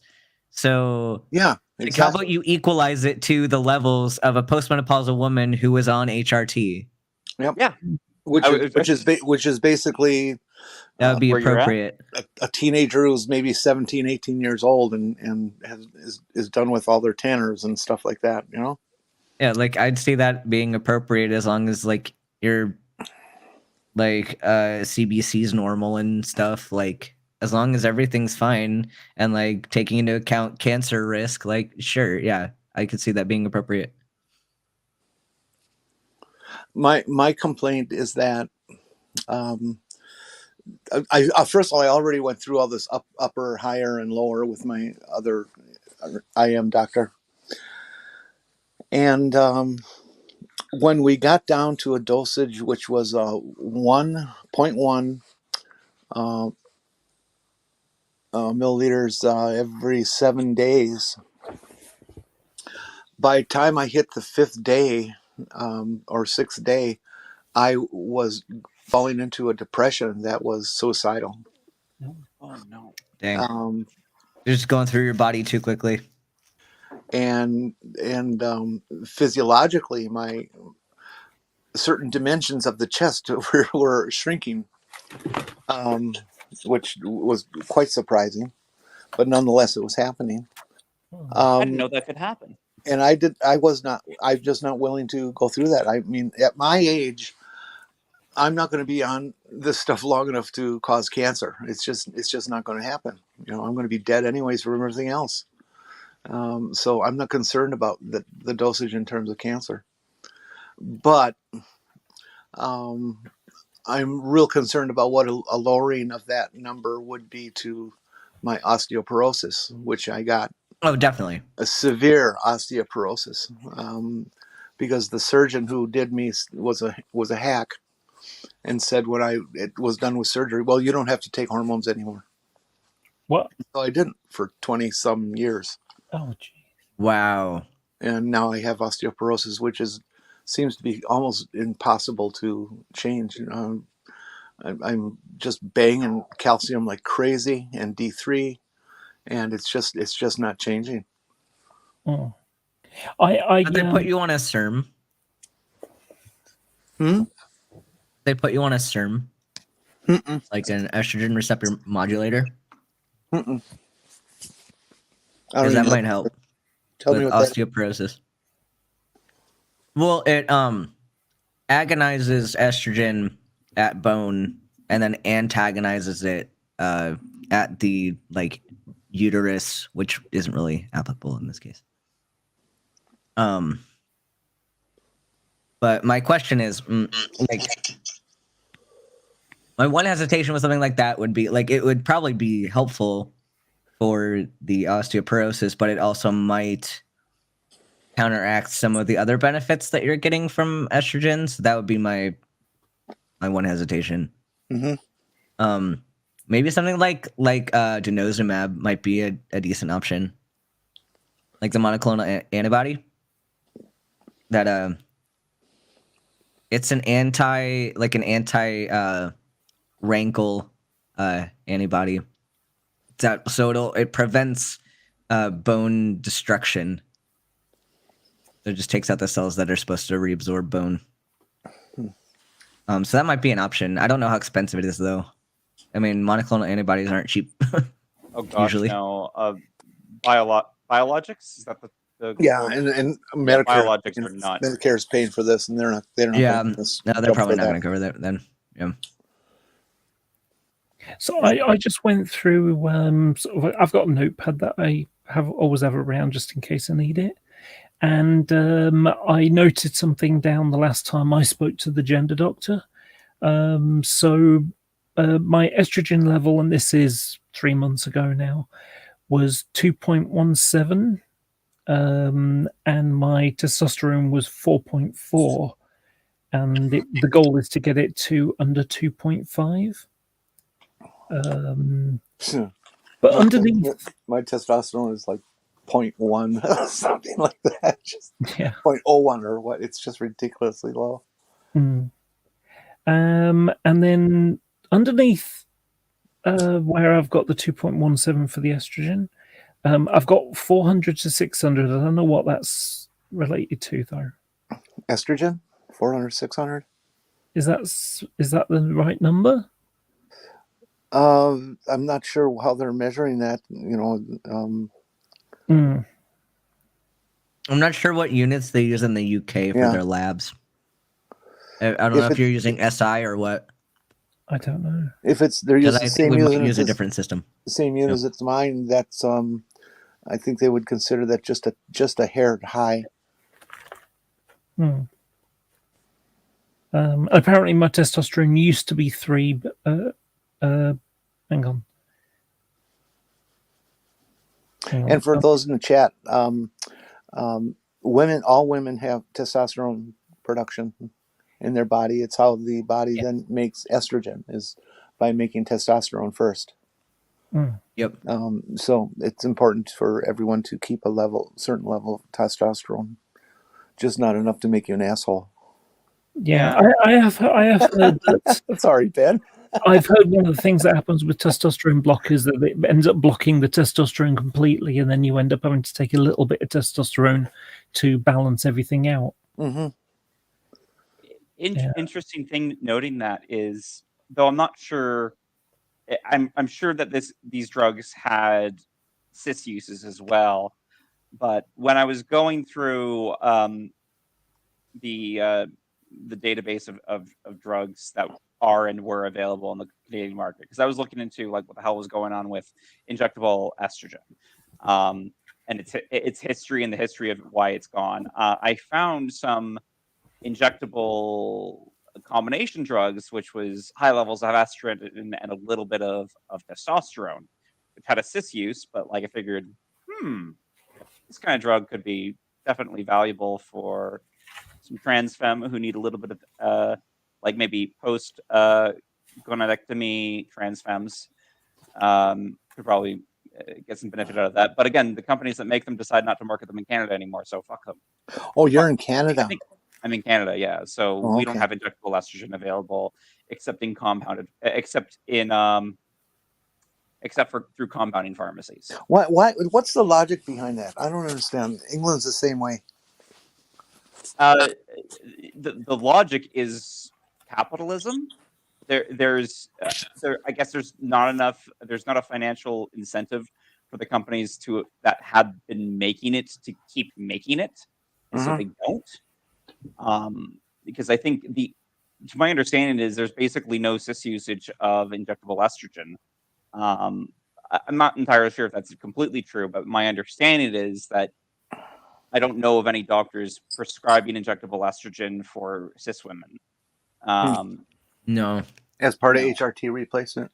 As part of HRT for like their needs. They're always getting the other stuff. Yeah, not many are doing it. Like it had been done, which is why the product existed in the first place, and to my understanding, still exists in the United States.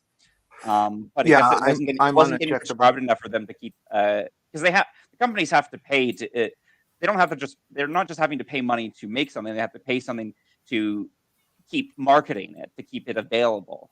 And so it was no longer financially viable. I guess it was no longer financially viable for them to keep keep these drugs available in Canada. So they stopped. I think the last dating I saw on one of them was like 2013. Again, it would have rolled back well before that point, but that was like the last time they updated with a canceled post-market kind of status for their formulations, and this would have been like probably years after they stopped rollback production. I'm on injectable, and we're always hearing threats of lack of supply, of delays in supply and stuff. This has been going on long before this current supply line problems that they're having. And so I keep I keep about 4 or 5 bottles in reserve and rotate them, so I'm always taking the stuff that hasn't expired yet. And it's okay. I don't mind. I was on the patches before, but they were just so inconvenient with wanting to fall off and all that kind of stuff. I found a tape that would hold them on, but then that tape left all sorts of residue that you couldn't get off, and I just didn't like them. But for the chat, they use patches or injectable because it is safer in the long run, because it doesn't hit the liver. It gets in the bloodstream and gets to where you want it to be faster before the liver can get at it. And so it's more effective because more gets delivered before it's metabolized.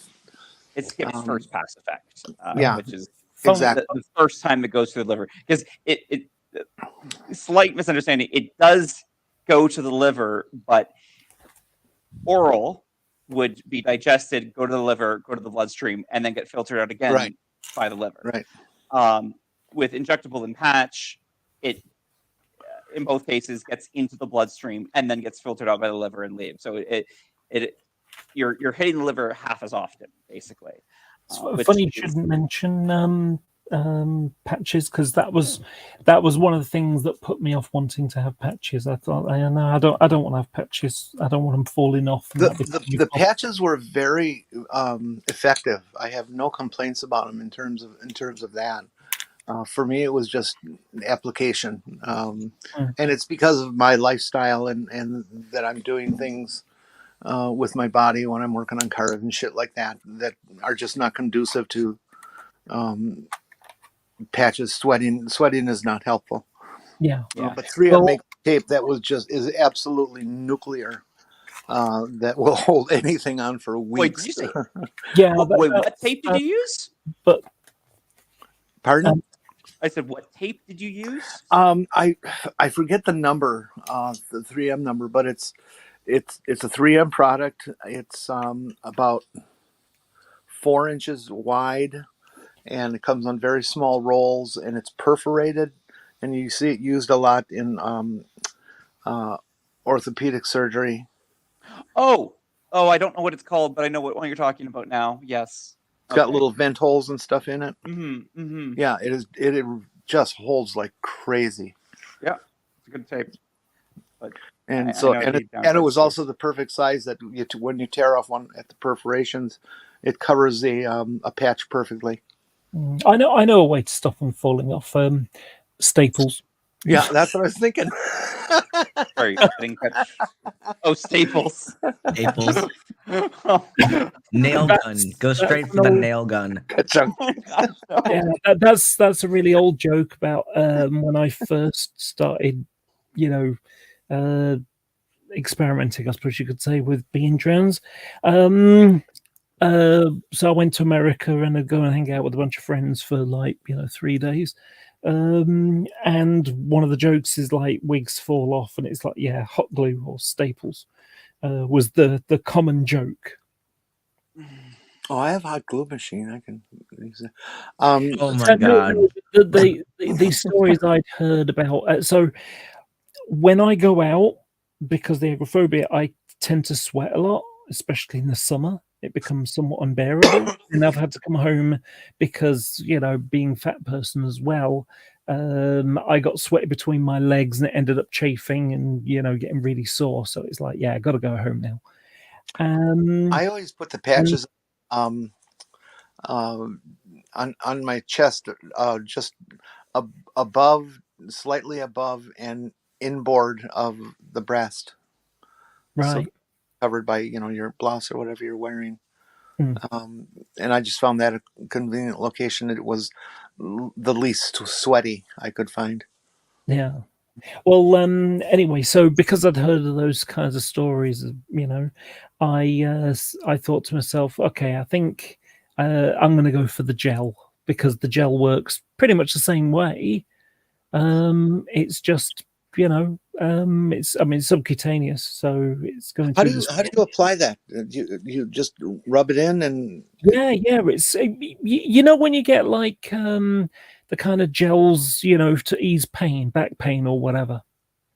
No, I've never run into those. Oh, okay. Like Voltaren enamel gel and things like that. Actually, Voltaren, it wouldn't be. Of course, it wouldn't give a trade name. Of course, he wouldn't have the same trade name over there. But like those roll on like muscle pain relief kind of things. Yeah, you can get those, but like I say, gel based ones. You just sort of rub some in your, in your leg or whatever, and it eases the pain. But similar kind of stuff. It's just a gel that evaporates quite quickly. You rub in for a minute and a half or so, and it just rubs right into the skin. I do it before I go to bed. Transdermal absorption, yeah. Yeah, and it works, and I've got 10 months worth of boobs, which is great. How about the precision and dosage with the gel? I would. Well, think the capsules are in the capsules are in 1 milligram. Okay. I'm thinking it was in a tube. Okay. No. You basically, I get a box full of, like I said, they're about half the size of Wrigley's Juicy Fruit, like foil things, but instead of that, it's like a pouch of gel. It's basically a bit like you go to McDonald's and you get the ketchup in a. It's like one of those lube packets. I don't know. I haven't. Maybe that'll be basically a lube packet. Yeah, but anyway, you just all I do is I squirt three on my leg, on my on my thigh, and just rub it in with my forearm every day. And by rubbing it in my forearm, it means that I'm getting it in my forearm and I'm getting it in my leg, and I don't have to wash any away on my hands. Yeah, but aren't you afraid if you put it on your arm that you'll grow a vagina there? No. That's obviously how it works. He knows that's not how it works. Any place where the estrogen touches, a vagina grows. That's right. So that's how we get vajankles. That's how vajankles happened. Yep. That is how vajankles happen. Someone Our took new lore topical estrogen and just rubbed it on on a foot-shaped fleshlight, and it grew a vagina. There's I have got a bit of a joke I say, which is on the things it says that one place you do not put it is on your breasts. Don't rub this stuff in your breasts. Because you don't want a vagina to grow on your breasts. I'm going to say that right now. The answer is, because it can make them pointy, which is a bad thing unless you're early 90s Madonna. What? It makes them pointy? What the heck does that mean? It makes them cone shaped. Apparently, it makes Well, they are when a kid is growing up and they're developing. They're very conical in their shape, and they get filled out more as they get older and reach 10 or 5 and stuff like that. And then gravity takes over. I don't know, but all I can say is that they say don't rub it in on your breast. Whatever you do, don't rub it on your breasts. And I've heard that the reason why they say that is because they end up going conical. And I would think they'd be more concerned about a higher amount of estrogen infiltrating to the breast and the potential. That was what I was thinking. Yeah. Cancer risk. I was thinking about breast cancer. Right. I mean, they might not be unrelated points either. They might both happen. Yeah. Interesting. What kind of warnings and rules do they make for you guys on T? Like, are you on injectable? Yeah. There's pretty much only 2 ways to get testosterone, and that's injectable or androgel. That's it. Yep. No. But you get much more gradual changes with the gel than you do with injectable. So a lot of guys end up doing the injectables because you just get way quicker results. Have you compared your voice lately to before you started? Yeah, I was listening to my older videos the other day because I was making my big mega playlist, which I should chill it out. So the one thing I need to before I get monetized is watch hours on my YouTube channel. So I made this mega playlist of every single one of my videos because Critical Cripple and Math Pig and stuff were like they're playing it in the background so I get views. But if anyone has an idle computer or a window, they can just like mute my videos and play them in the background so I get watch hours. I would appreciate it. That'd be super helpful because I'm obviously not allowed to play my own videos like that because my views on my videos don't count. Reasonably so. But you all are fantastic. I'll do it when I can. No pressure, Jenny. You're in a rough situation with your electronics. Yeah, with no Wi-Fi. Anyways, I just commented on your voice because it's so radically different. Oh, definitely. It's I've only known you like this, so I can't comment on what it used to be like. You have a comparison video, don't you? He is magic. I'll share my first video in the private chat, and Laura, you can go watch it. I've already got queued up on my computer. I'm gonna just let it run after I turn my monitors off. You are amazing, and I appreciate it. Yeah, no worries. I half the time my computer is not off. I only shut it down like every other day, so I have things running in the background or whatever. Or I just want my screens to be available once I wake up and like I need to go to the computer now. So yeah, I'll probably also watch it too because I'm gonna watch my first ever video I made on my channel. And it's like, and you could also see my video quality go up as I got better equipment. My videos. Sabrina, what stage are you at with transition? About to start. Oh wow! Hormones. Yes, about to. I do hear the difference. It's like, was that your munchkin phrase? Yeah, my squeaky face. It's like when you turn on the chipmunk voice filter. No. Yeah. T is magic, and it reminds me of another one of my trans mask friends in Discord. And I remember meeting him before he started T, and then I was like kind of absent for a while, and then I came back to the Discord, and apparently he had also been absent for a while. And so I met him again, and he was like 8 months on T, and I'm like, whoa, Jack sounds really handsome. God damn it. And it's encouraging too with the tea, because I mean I've already changed a lot since I started, and I'll be at a year in the middle of July. But like seeing the pictures of people as like from their pre-tea to their 1 year, and then they keep going, and it's like they start seeing like maximal changes around like 5 years. So like, but even that transition like gets so much greater as it approaches 5 years. And so I have no clue what it's going to be, but like, man, I'm excited.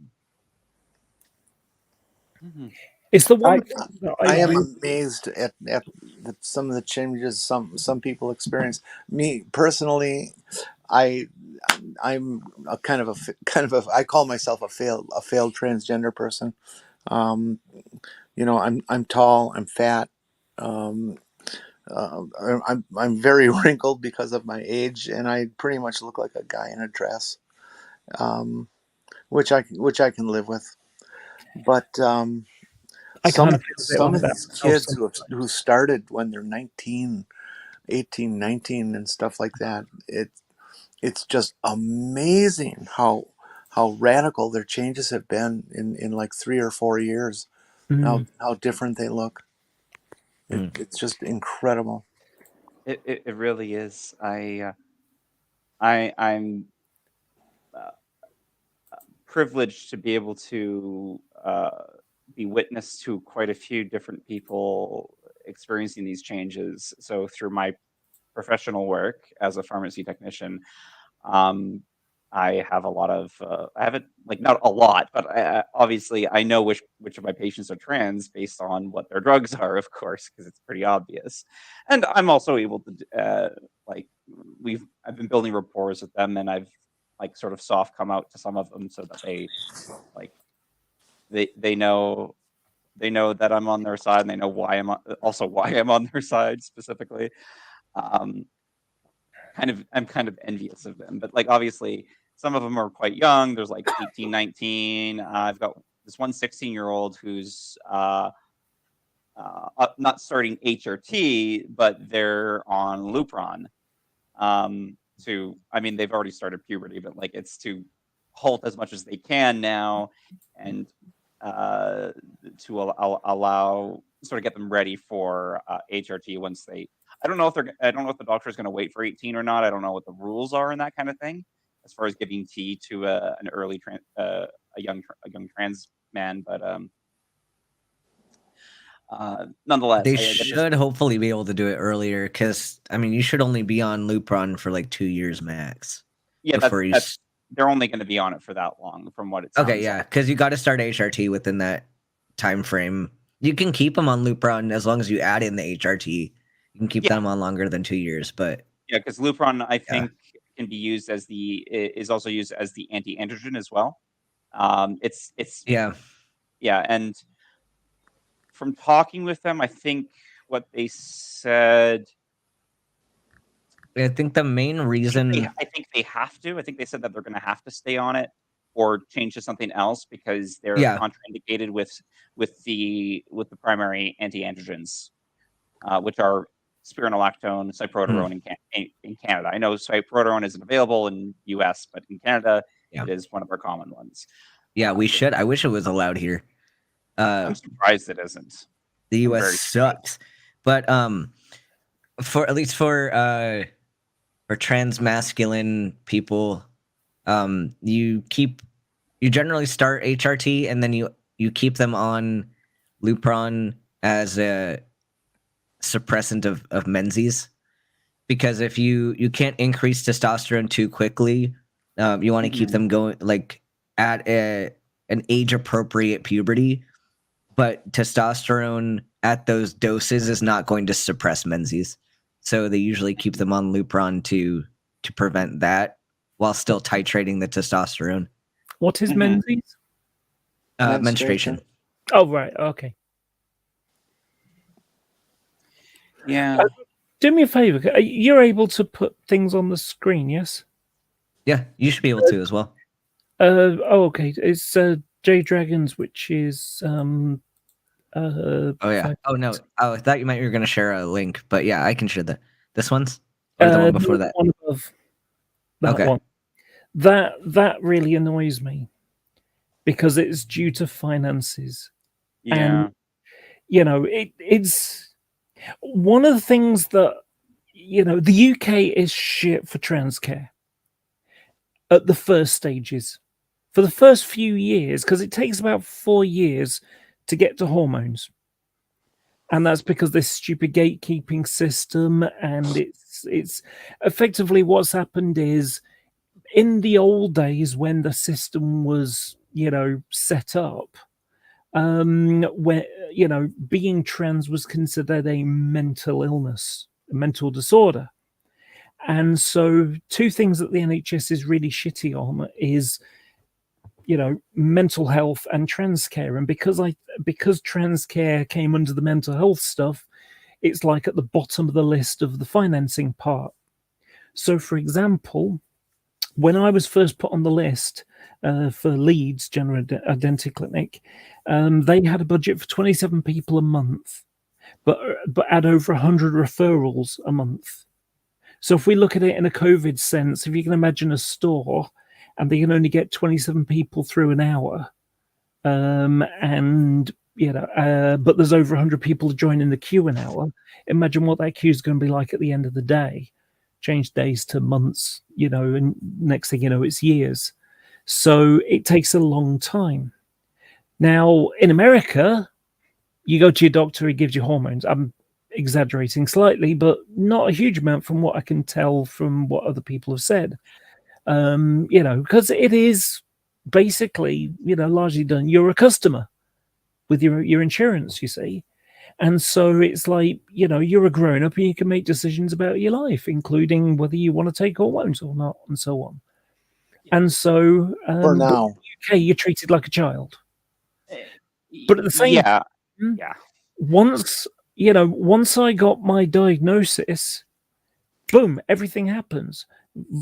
Voice coaching, hormones, all these things.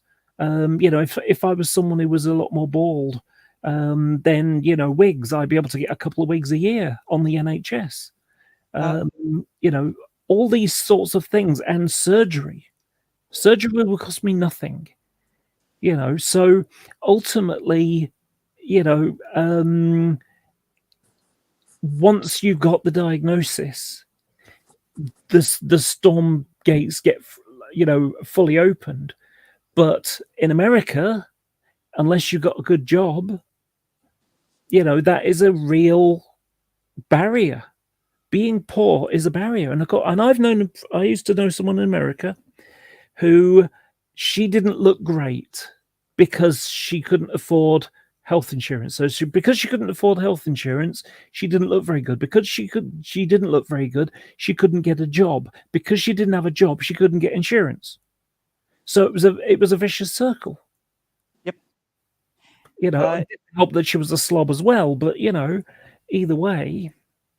So I didn't start 2018 is when I saw my doctor and asked him to refer me. And it's been almost a year. So I waited 2.5 years. And the only reason it wasn't 4 years is because Manchester, where I live, is having a pilot program where they do it instead of being a specialist clinic that you have to wait in queues for ages, and then you go there. Instead, this is done on a primary care basis in the same way as, I got a problem with my foot. Okay, well, we'll send you up for a scan and a podiatrist or whatever, and that kind of thing, and you just go through the stages. Well, no, this system is a lot quicker. And so the 2.5 years that I waited for something to happen, when it happened, when this pilot program and I was accepted onto them, I was contacted. So with Leeds, December 2018 is when I was referred. I got a letter just before Christmas to set up a screening call. That happened in February. And then I heard nothing at all until February last year. Now, and it took 18 weeks to go from first contact to having HRT, which is amazing, you know. And it was, it was really hard. Those 2.5 years were really, really soul breaking, because I would go on Twitter and I would see, often Americans, because I've got hormones, it's so easy to get them by comparison to the UK. I'd see someone say how, they've got hormones, and you'd be like really pleased for them. Really, really would. I was really pleased for them. But then ultimately it's like, but when's it going to be my turn? Pops into your head straight after. And it's just like, seeing other people happy was lovely, but it always came with the the depression of regret, not regret, sorry, of the disappointment of knowing that I'm going to be sitting on a waiting list for ages and ages, so but like I say, it's interesting. If America could have stuff that in the way that we have, and the UK could have the early stages like you have, the system will be so much better. And then the Canadian speaks up. I want to add one little bit to this. Oh, go on. And that is that in the UK, you get treated like a child, as if you're not able to make adult decisions for yourself and your future. That's what I've heard. Yeah. It's infantilizing. Just makes you feel like a little child. I mean, as if I need to get diagnosis from someone to tell me something I already know about myself. I mean, holy shit, they might as well say, like, I need to get a diagnosis that I'm tall. As if I can't look in the mirror and measure myself and say, yep, I'm tall. I know what goes in between, their ears the better than anybody. But Laura, you have to understand, though, the position of the physicians that are in. For example, one of the most common things I hear is, "Oh, well, I had to go back for a second appointment to get hormones." Well, the first appointment you come in, the doctor does your H&P and history and physical, and then orders things like tests for you. Yep. They have to know a baseline and how your health is before they prescribe something as significant as HRT. Oh yes. And so it's going to take 2 appointments. Mm-hmm. So that's not gatekeeping. That's just realistic medicine. Yes, but that's not what she's describing as being the gatekeeping, because it's the first appointment is what takes ages to get to. Oh yeah, that I understand. And that is I understand that. I honestly I feel like some people are a bit too forgiving of the NHS. Insofar as it makes it sound like it's just a plain structural issue. There is, as far as I'm concerned, from the things I've seen and the things I've heard, I absolutely see malicious intent behind the gatekeeping. I agree, it's because not just structural; it is malicious. But that's not gatekeeping. That's bias and bigotry. Yeah, I mean, but the gatekeeping, what I'm trying to say is the wait lists are just insanely long. Like I say, you're talking about 2.5 to 3 years for your first assessment, and then another year for your second one. That's roughly the average. Gatekeeping was like I had to go through in the 70s. That if you didn't fit this very specific and rigid criteria of symptomology or the flow of the arc of your story, you were not allowed into therapy or into treatment at all, and you were fucked, and that's it. You're gone. Goodbye. Yeah, similar I had a feeling, if I make that in for a second, a misunderstanding here is we are using gatekeeping and describing different things right now, just to be clear. So there is and unless we address this, it's going to be talking past, because we are talking about different things right now. By the way, I just realized that when you described what you were just describing. I think sorry. I'm talking about the medical gatekeeping as opposed to the psychological one. Maybe I don't know. I mean, there is. Sorry, Yeah, I think. gatekeeping. What we're Yeah. talking about.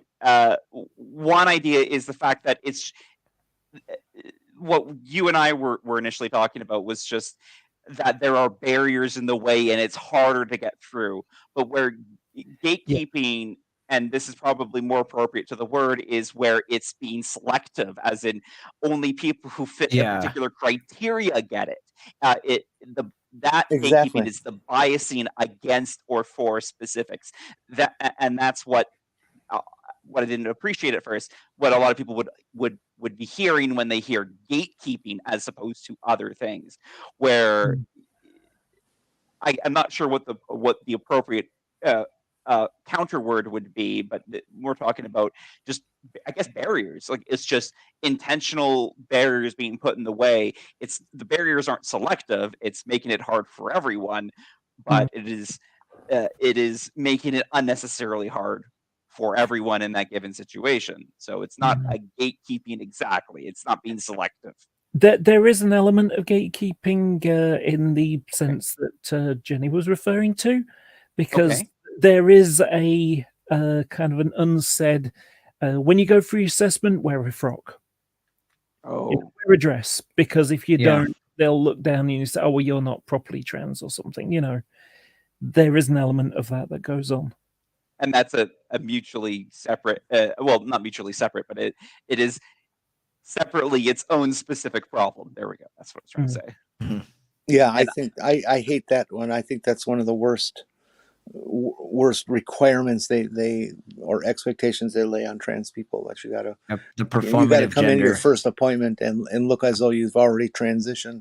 And no, you're going to the program and therapy to learn how to transition. No, there's no learning how to do it. They don't teach you anything. They just, you wait on a waiting list. You talk to them and they ask you some questions, and then they decide whether or not you're ready. You're trans enough. See, we were required to attend group therapies, attend individual therapies. We were required to watch certain media offerings, movies or slideshows or whatever. We were required to attend classes on female department. Okay, as an example. Yeah, they don't make us do the classes anymore. They've taken that out. Yeah, how to choose clothing, and all that's so ridiculous. I would appreciate that kind of class, to be perfectly honest. Well, I'm not saying it's a bad idea, but to require it as an absolute is they should offer it. It should just be offered as a resource. To provide a, I almost feel bad talking about this because I feel like I might be bragging a little bit, but as a counter example, I'm having a fairly easy time of it. So I only came out this past December. Wow. I only came out this past December. I wasn't even like and when I say came out, like, even to myself, like, I did not acknowledge it until December. And then I came out to my GP in January because Christmas holidays, so I didn't get a chance to talk to her until January. Came out to her in January, and I don't think I've ever even had a formal diagnosis. I mean, maybe she's taken my self-professing as a, because I think just declaring it is enough to justify a diagnosis. But and it's just like, and then after talking back and forth with her and working some things, I asked, okay, we've talked about potentially going to see an endo. Can I get a referral to an endo now? And she's like, okay, cool. And so I'm going to be talking with the endo on Thursday. And hopefully I'll be starting my hormones at that point. Oh, and she already got all the blood work done in preparation for that. So my blood work's already ready. I'll be having my first appointment, and unless we missed a test, like missed a specific baseline that I was supposed to get, and we'd forgotten to order that, theoretically, the endo could prescribe me something on Thursday. and I haven't gone to any classes. I haven't done any formal therapy, which is kind of what I want to do. But I want to like to be able to talk with somebody about this, but it's hard to find that kind of stuff right now. I am working on getting something regarding that, but and none of this I'm going to have to pay for.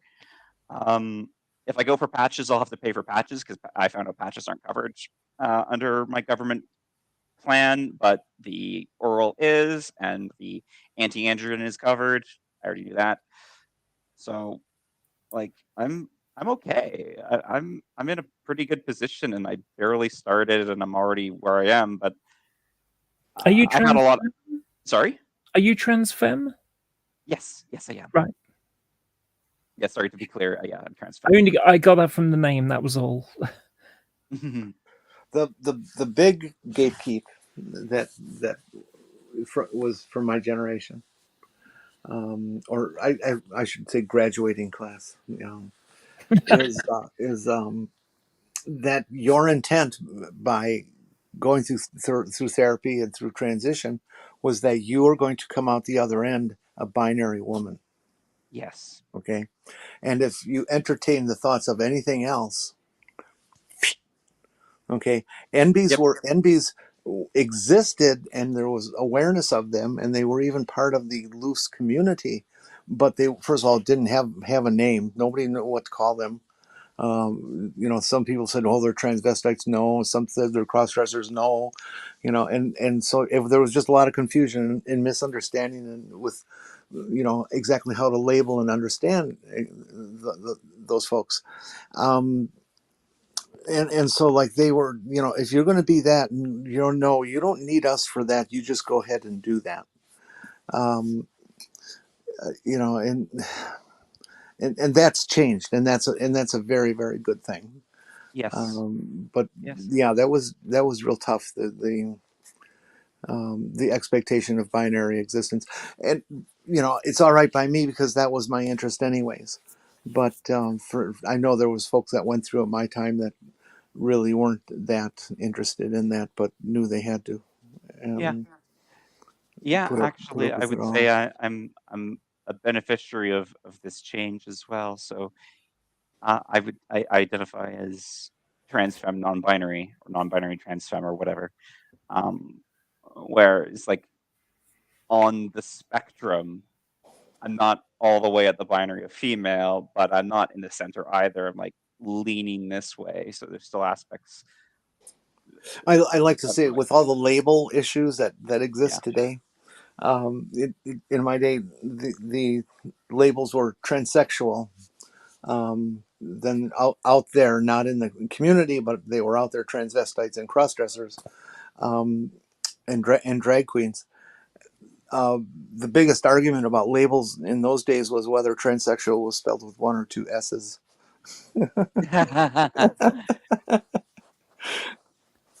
And what was what they agree on eventually, or have they never agreed on anything? No, there was never agreement. I use one S because it's just easier to write. Mm-hmm. And now it's just kind of an out of vogue term anyway. Yeah. Well, it's actually some people consider it a slur. A very negative word. It sounds. I don't know. I feel like I understand it because something about it sounds this way, but maybe it's because I was raised to believe that it's a bad thing.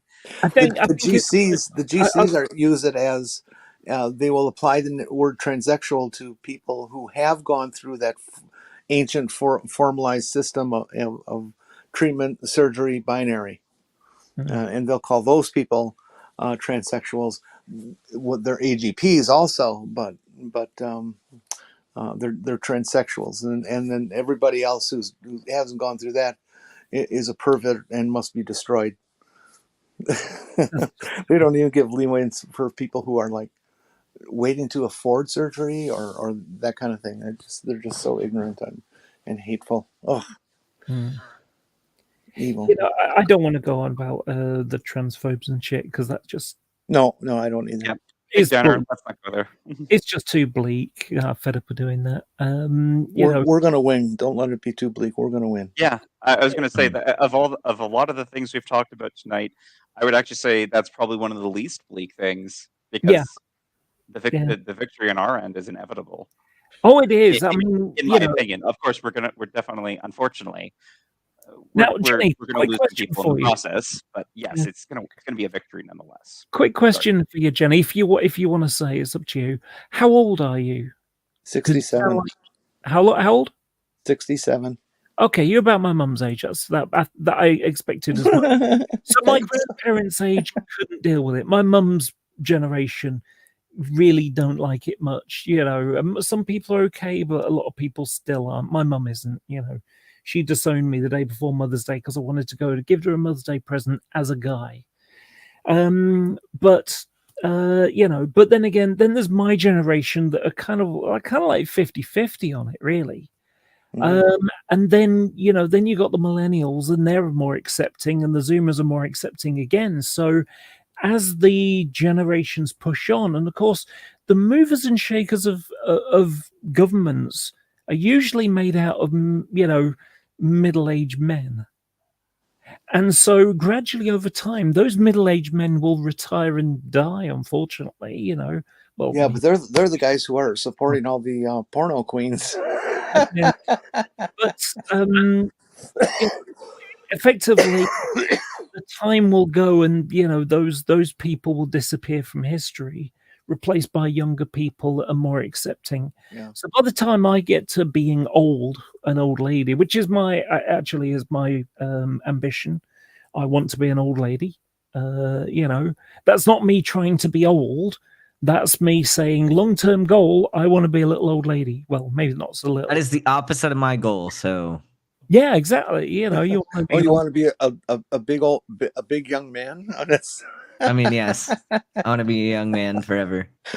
Yeah, but you know, like I say, it's you know, the end of my life will be an old lady, and that's perfect for my needs. You know, that's what I want. I lived stealth after a quick timeline. My transition started when I was 26 and starting to gather information and do my reading and blah blah blah blah blah. Can I pause you for just a second? Sure. When I was younger, I had no tools at all. I didn't, because my way of finding out things when I was younger, before the internet thing came to be a common thing.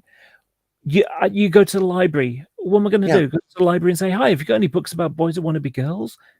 You know, that's why it was kept secret until I was 25, until I discovered what the hell trans was when I got on the internet. So I can imagine for you, Jenny, it would have been really pretty much impossible. Well, it was, and there was about three books that you could get. Yeah. And I eventually got them all and read them all. One of them was by John Money, so it has to be taken with a grain of salt. A quick defense of him: a lot of the work he did is very important and is still used today and very, very legitimate. He made a very terrible mistake. Yeah, and he was in his career with that patient. Yeah, you know, and it destroyed his career. But he did a lot of good work prior to that. Yeah, you see, the problem I've got with money, with that stuff in particular, it wasn't enough that they basically took a cis boy and tried to turn him into a trans girl. Because his brain wasn't wired like that. It was, you know, it was nature or nurture. Well, you see the research and science that was happening at that time, you know, which it wasn't just John Money doing this. This is research and experimentation and observations and stuff about people since, you know, the 50s and 60s, not just what he did in the late 60s and 70s. That the fixation, the closing of the window of gender didn't happen till a child was maybe 2-3 years old. As they learned language, there seemed to be an absolute cause and effect between language development and gender identity. You know, they misinterpreted their data, obviously, but there does seem to be a certain correlation that occurs. That at about the same time that kids start to express gender identity as super young and not infants but super young children, is about the same time they start to handle language as in a more adult level. Funnily enough, there's an talk at experiment on that. 1.5, but they don't really start talking well until about 2 or 3. Yeah, funnily enough, there's an experiment about that, and it shows how early genderness is, implied. So what there's this, one where basically what they do is they get a couple of babies. They're not like really small babies; they're just like play with toys kind of level, And what they do is they put the child in different clothes. Might be a boy's clothes, might be a girl's clothes. Okay. And what happens is an adult is presented to the child to play with the toys. And if the child is dressed up like a boy, they'll reach for the toy car. And if the child is dressed like a girl, they'll reach for the plushy toy or whatever, Oh, that's very interesting. I've never heard that one. And but what happens is with these children, if it is a boy who's dressed up like a girl or whatever, or the other way around, when they reach for the toy car or the plushy toy, the one that goes against that's my toy, they start to wriggle and get upset and annoyed because it's like, no, that's not my toy. I want to play with the car because I'm a boy. Doesn't matter that they're wearing a frock, do you know what I mean? That I watched that. It's a program called Child in Our Time, and it was explaining, basically it got some children. And it's an interesting observation, but yeah, the reality is more like, for using myself as the anecdotal example. I had my only friend when I was those ages was a little girl across the street that my parents would exchange babysitting duties, and I would thoroughly enjoy and want to play dolls and stuff with Susie. But I also wanted to wear a dress, which I ultimately did and got beat to a pulp for. But yeah, they're missing that component that they're trying to correlate this dressing with gender identity, and it's not. That's not the gender identity that they're trying to deal with. Is the social construct, and they're never going to find some way to prove that is linked to anything but itself. Yes. And something that like this kind of resonates with me a little bit because when I was a kid, I had, especially when I was really little, there are some very feminine things that I enjoyed. I didn't always, I kind of stopped liking those as much as I got older. But I did associate more with the groups of boys. Like I'd always be with the boys. Like I didn't mesh well with the girls. But like growing up, there are some things that I did that was very feminine. But also like gender expression is not so rigid. And I could be a trans kid and still like feminine things, and knowing, especially I identify as a bisexual trans man, and I'm very in touch with my things that are more stereotypically queer for men to do. And I love it. It makes me euphoric to associate myself with the culture of gay men. I enjoy it. Can you guys explain to me how the word queer is being used these days? I just don't get it. I haven't been able to put together the observations with the definition. Oh, what does being queer mean today? It's an umbrella term nowadays For basically for anyone everything. under the umbrella. Yeah. Oh, okay. It's like the broadest of all the terms now. Okay. Yeah. It used to be queer just meant you were gay. Yep. Yeah. That's what it used to mean, but yeah, now it's more of an umbrella term. So the ace community, the asexual community would be queer. The trans community, anyone that's not cis and het would fall into queer. Okay. Well, that actually queer includes a little bit more because you can be cis het but still be queer for other reasons. What does that make me? Because I'm trans and I'm also asexual. You're queer, yeah. Yeah, because of the Because asexual is trans and asexual are both under that. Okay. Well, to finish the timeline thing that I was getting on, my transition wasn't a overnight thing or even a couple weeks or a couple months. It took from the age of 26 and doing research and learning to actually 1981. So from 78 to 81 was the transition period. And I used 81 as the marker because that's the time when I went 24 hours presenting and had my legal name change in hand. And it was, the commitment was there, and that was it from that point on. Then I had to wait another 15 years while I saved up the money for surgery, and got that done eventually.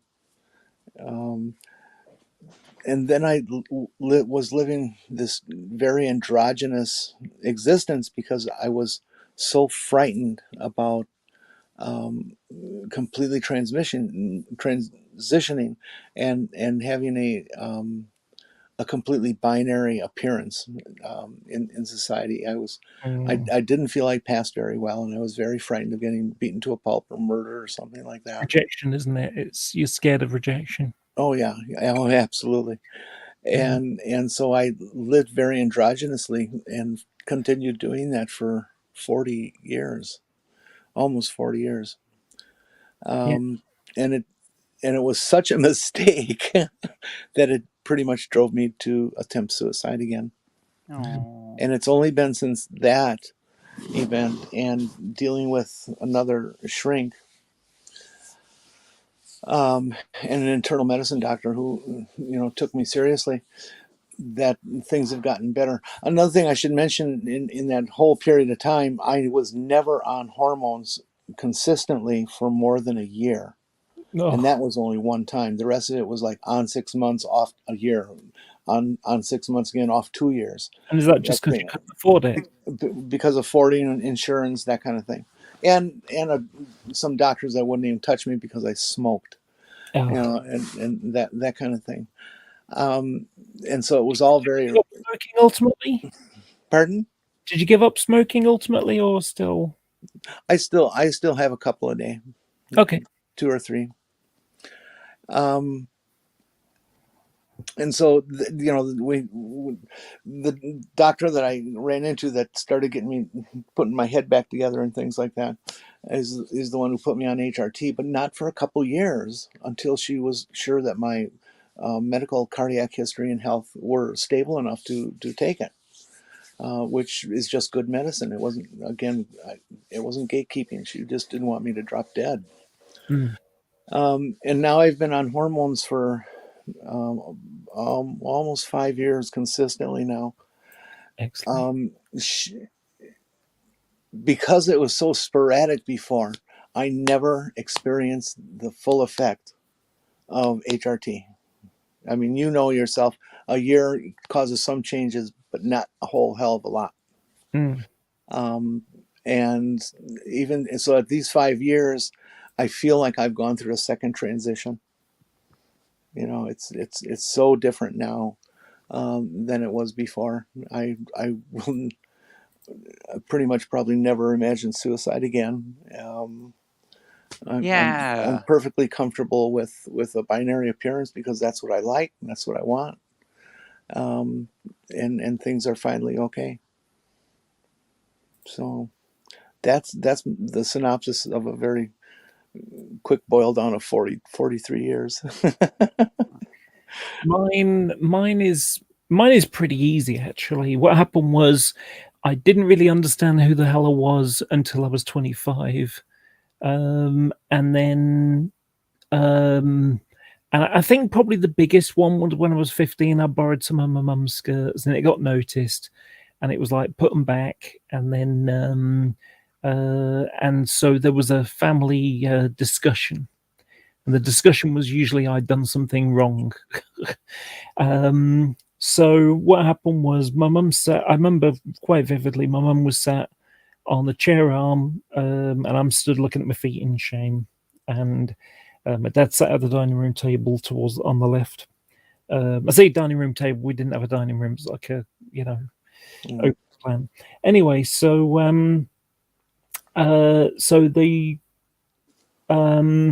mum said, "Why'd you do it?" And I said, "I don't know."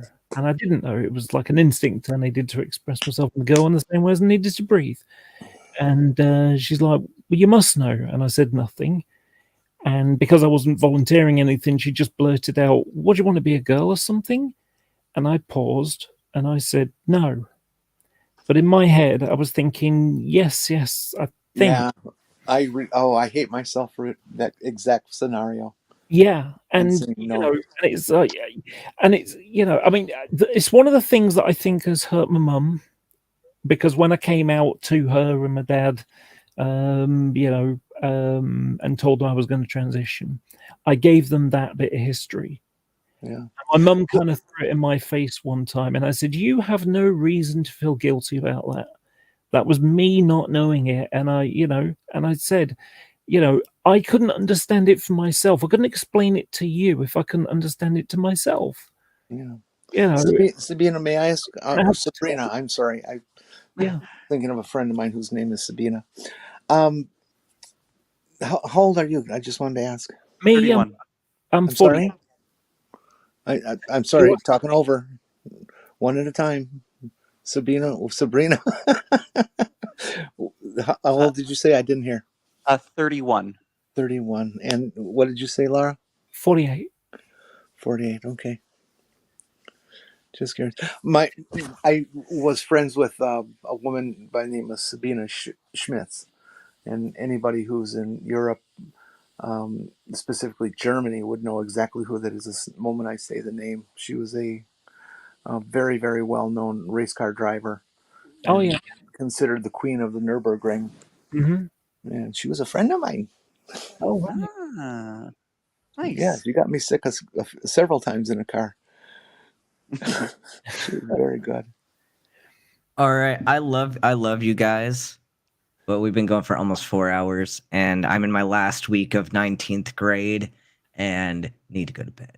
Woo-hoo. So I was gonna call it a night as well. Yeah, I agree. May I say one thing about Ben? With the particular lighting that you have now, your eyes are a brilliant blue, and they're so pretty. Well, thanks. Yeah.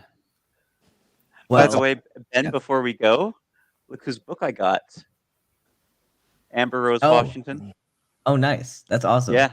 Hiding from myself. When she was on Neil's show the other she day. was on Neil's the other day. Yeah. And then I immediately ordered it from Amazon. It just came in today. Oh yeah, that's awesome. This will be my read while I'm on break at work. I just wanted to say one last thing, that I know I've never gone through an androgynous phase. I already had a full wardrobe, multiple wardrobes worth of clothes. So when it came, when I decided to transition, it was pretty much instantaneous. The only thing that changed is my makeup level. I've got a quick picture for you. It's very quick.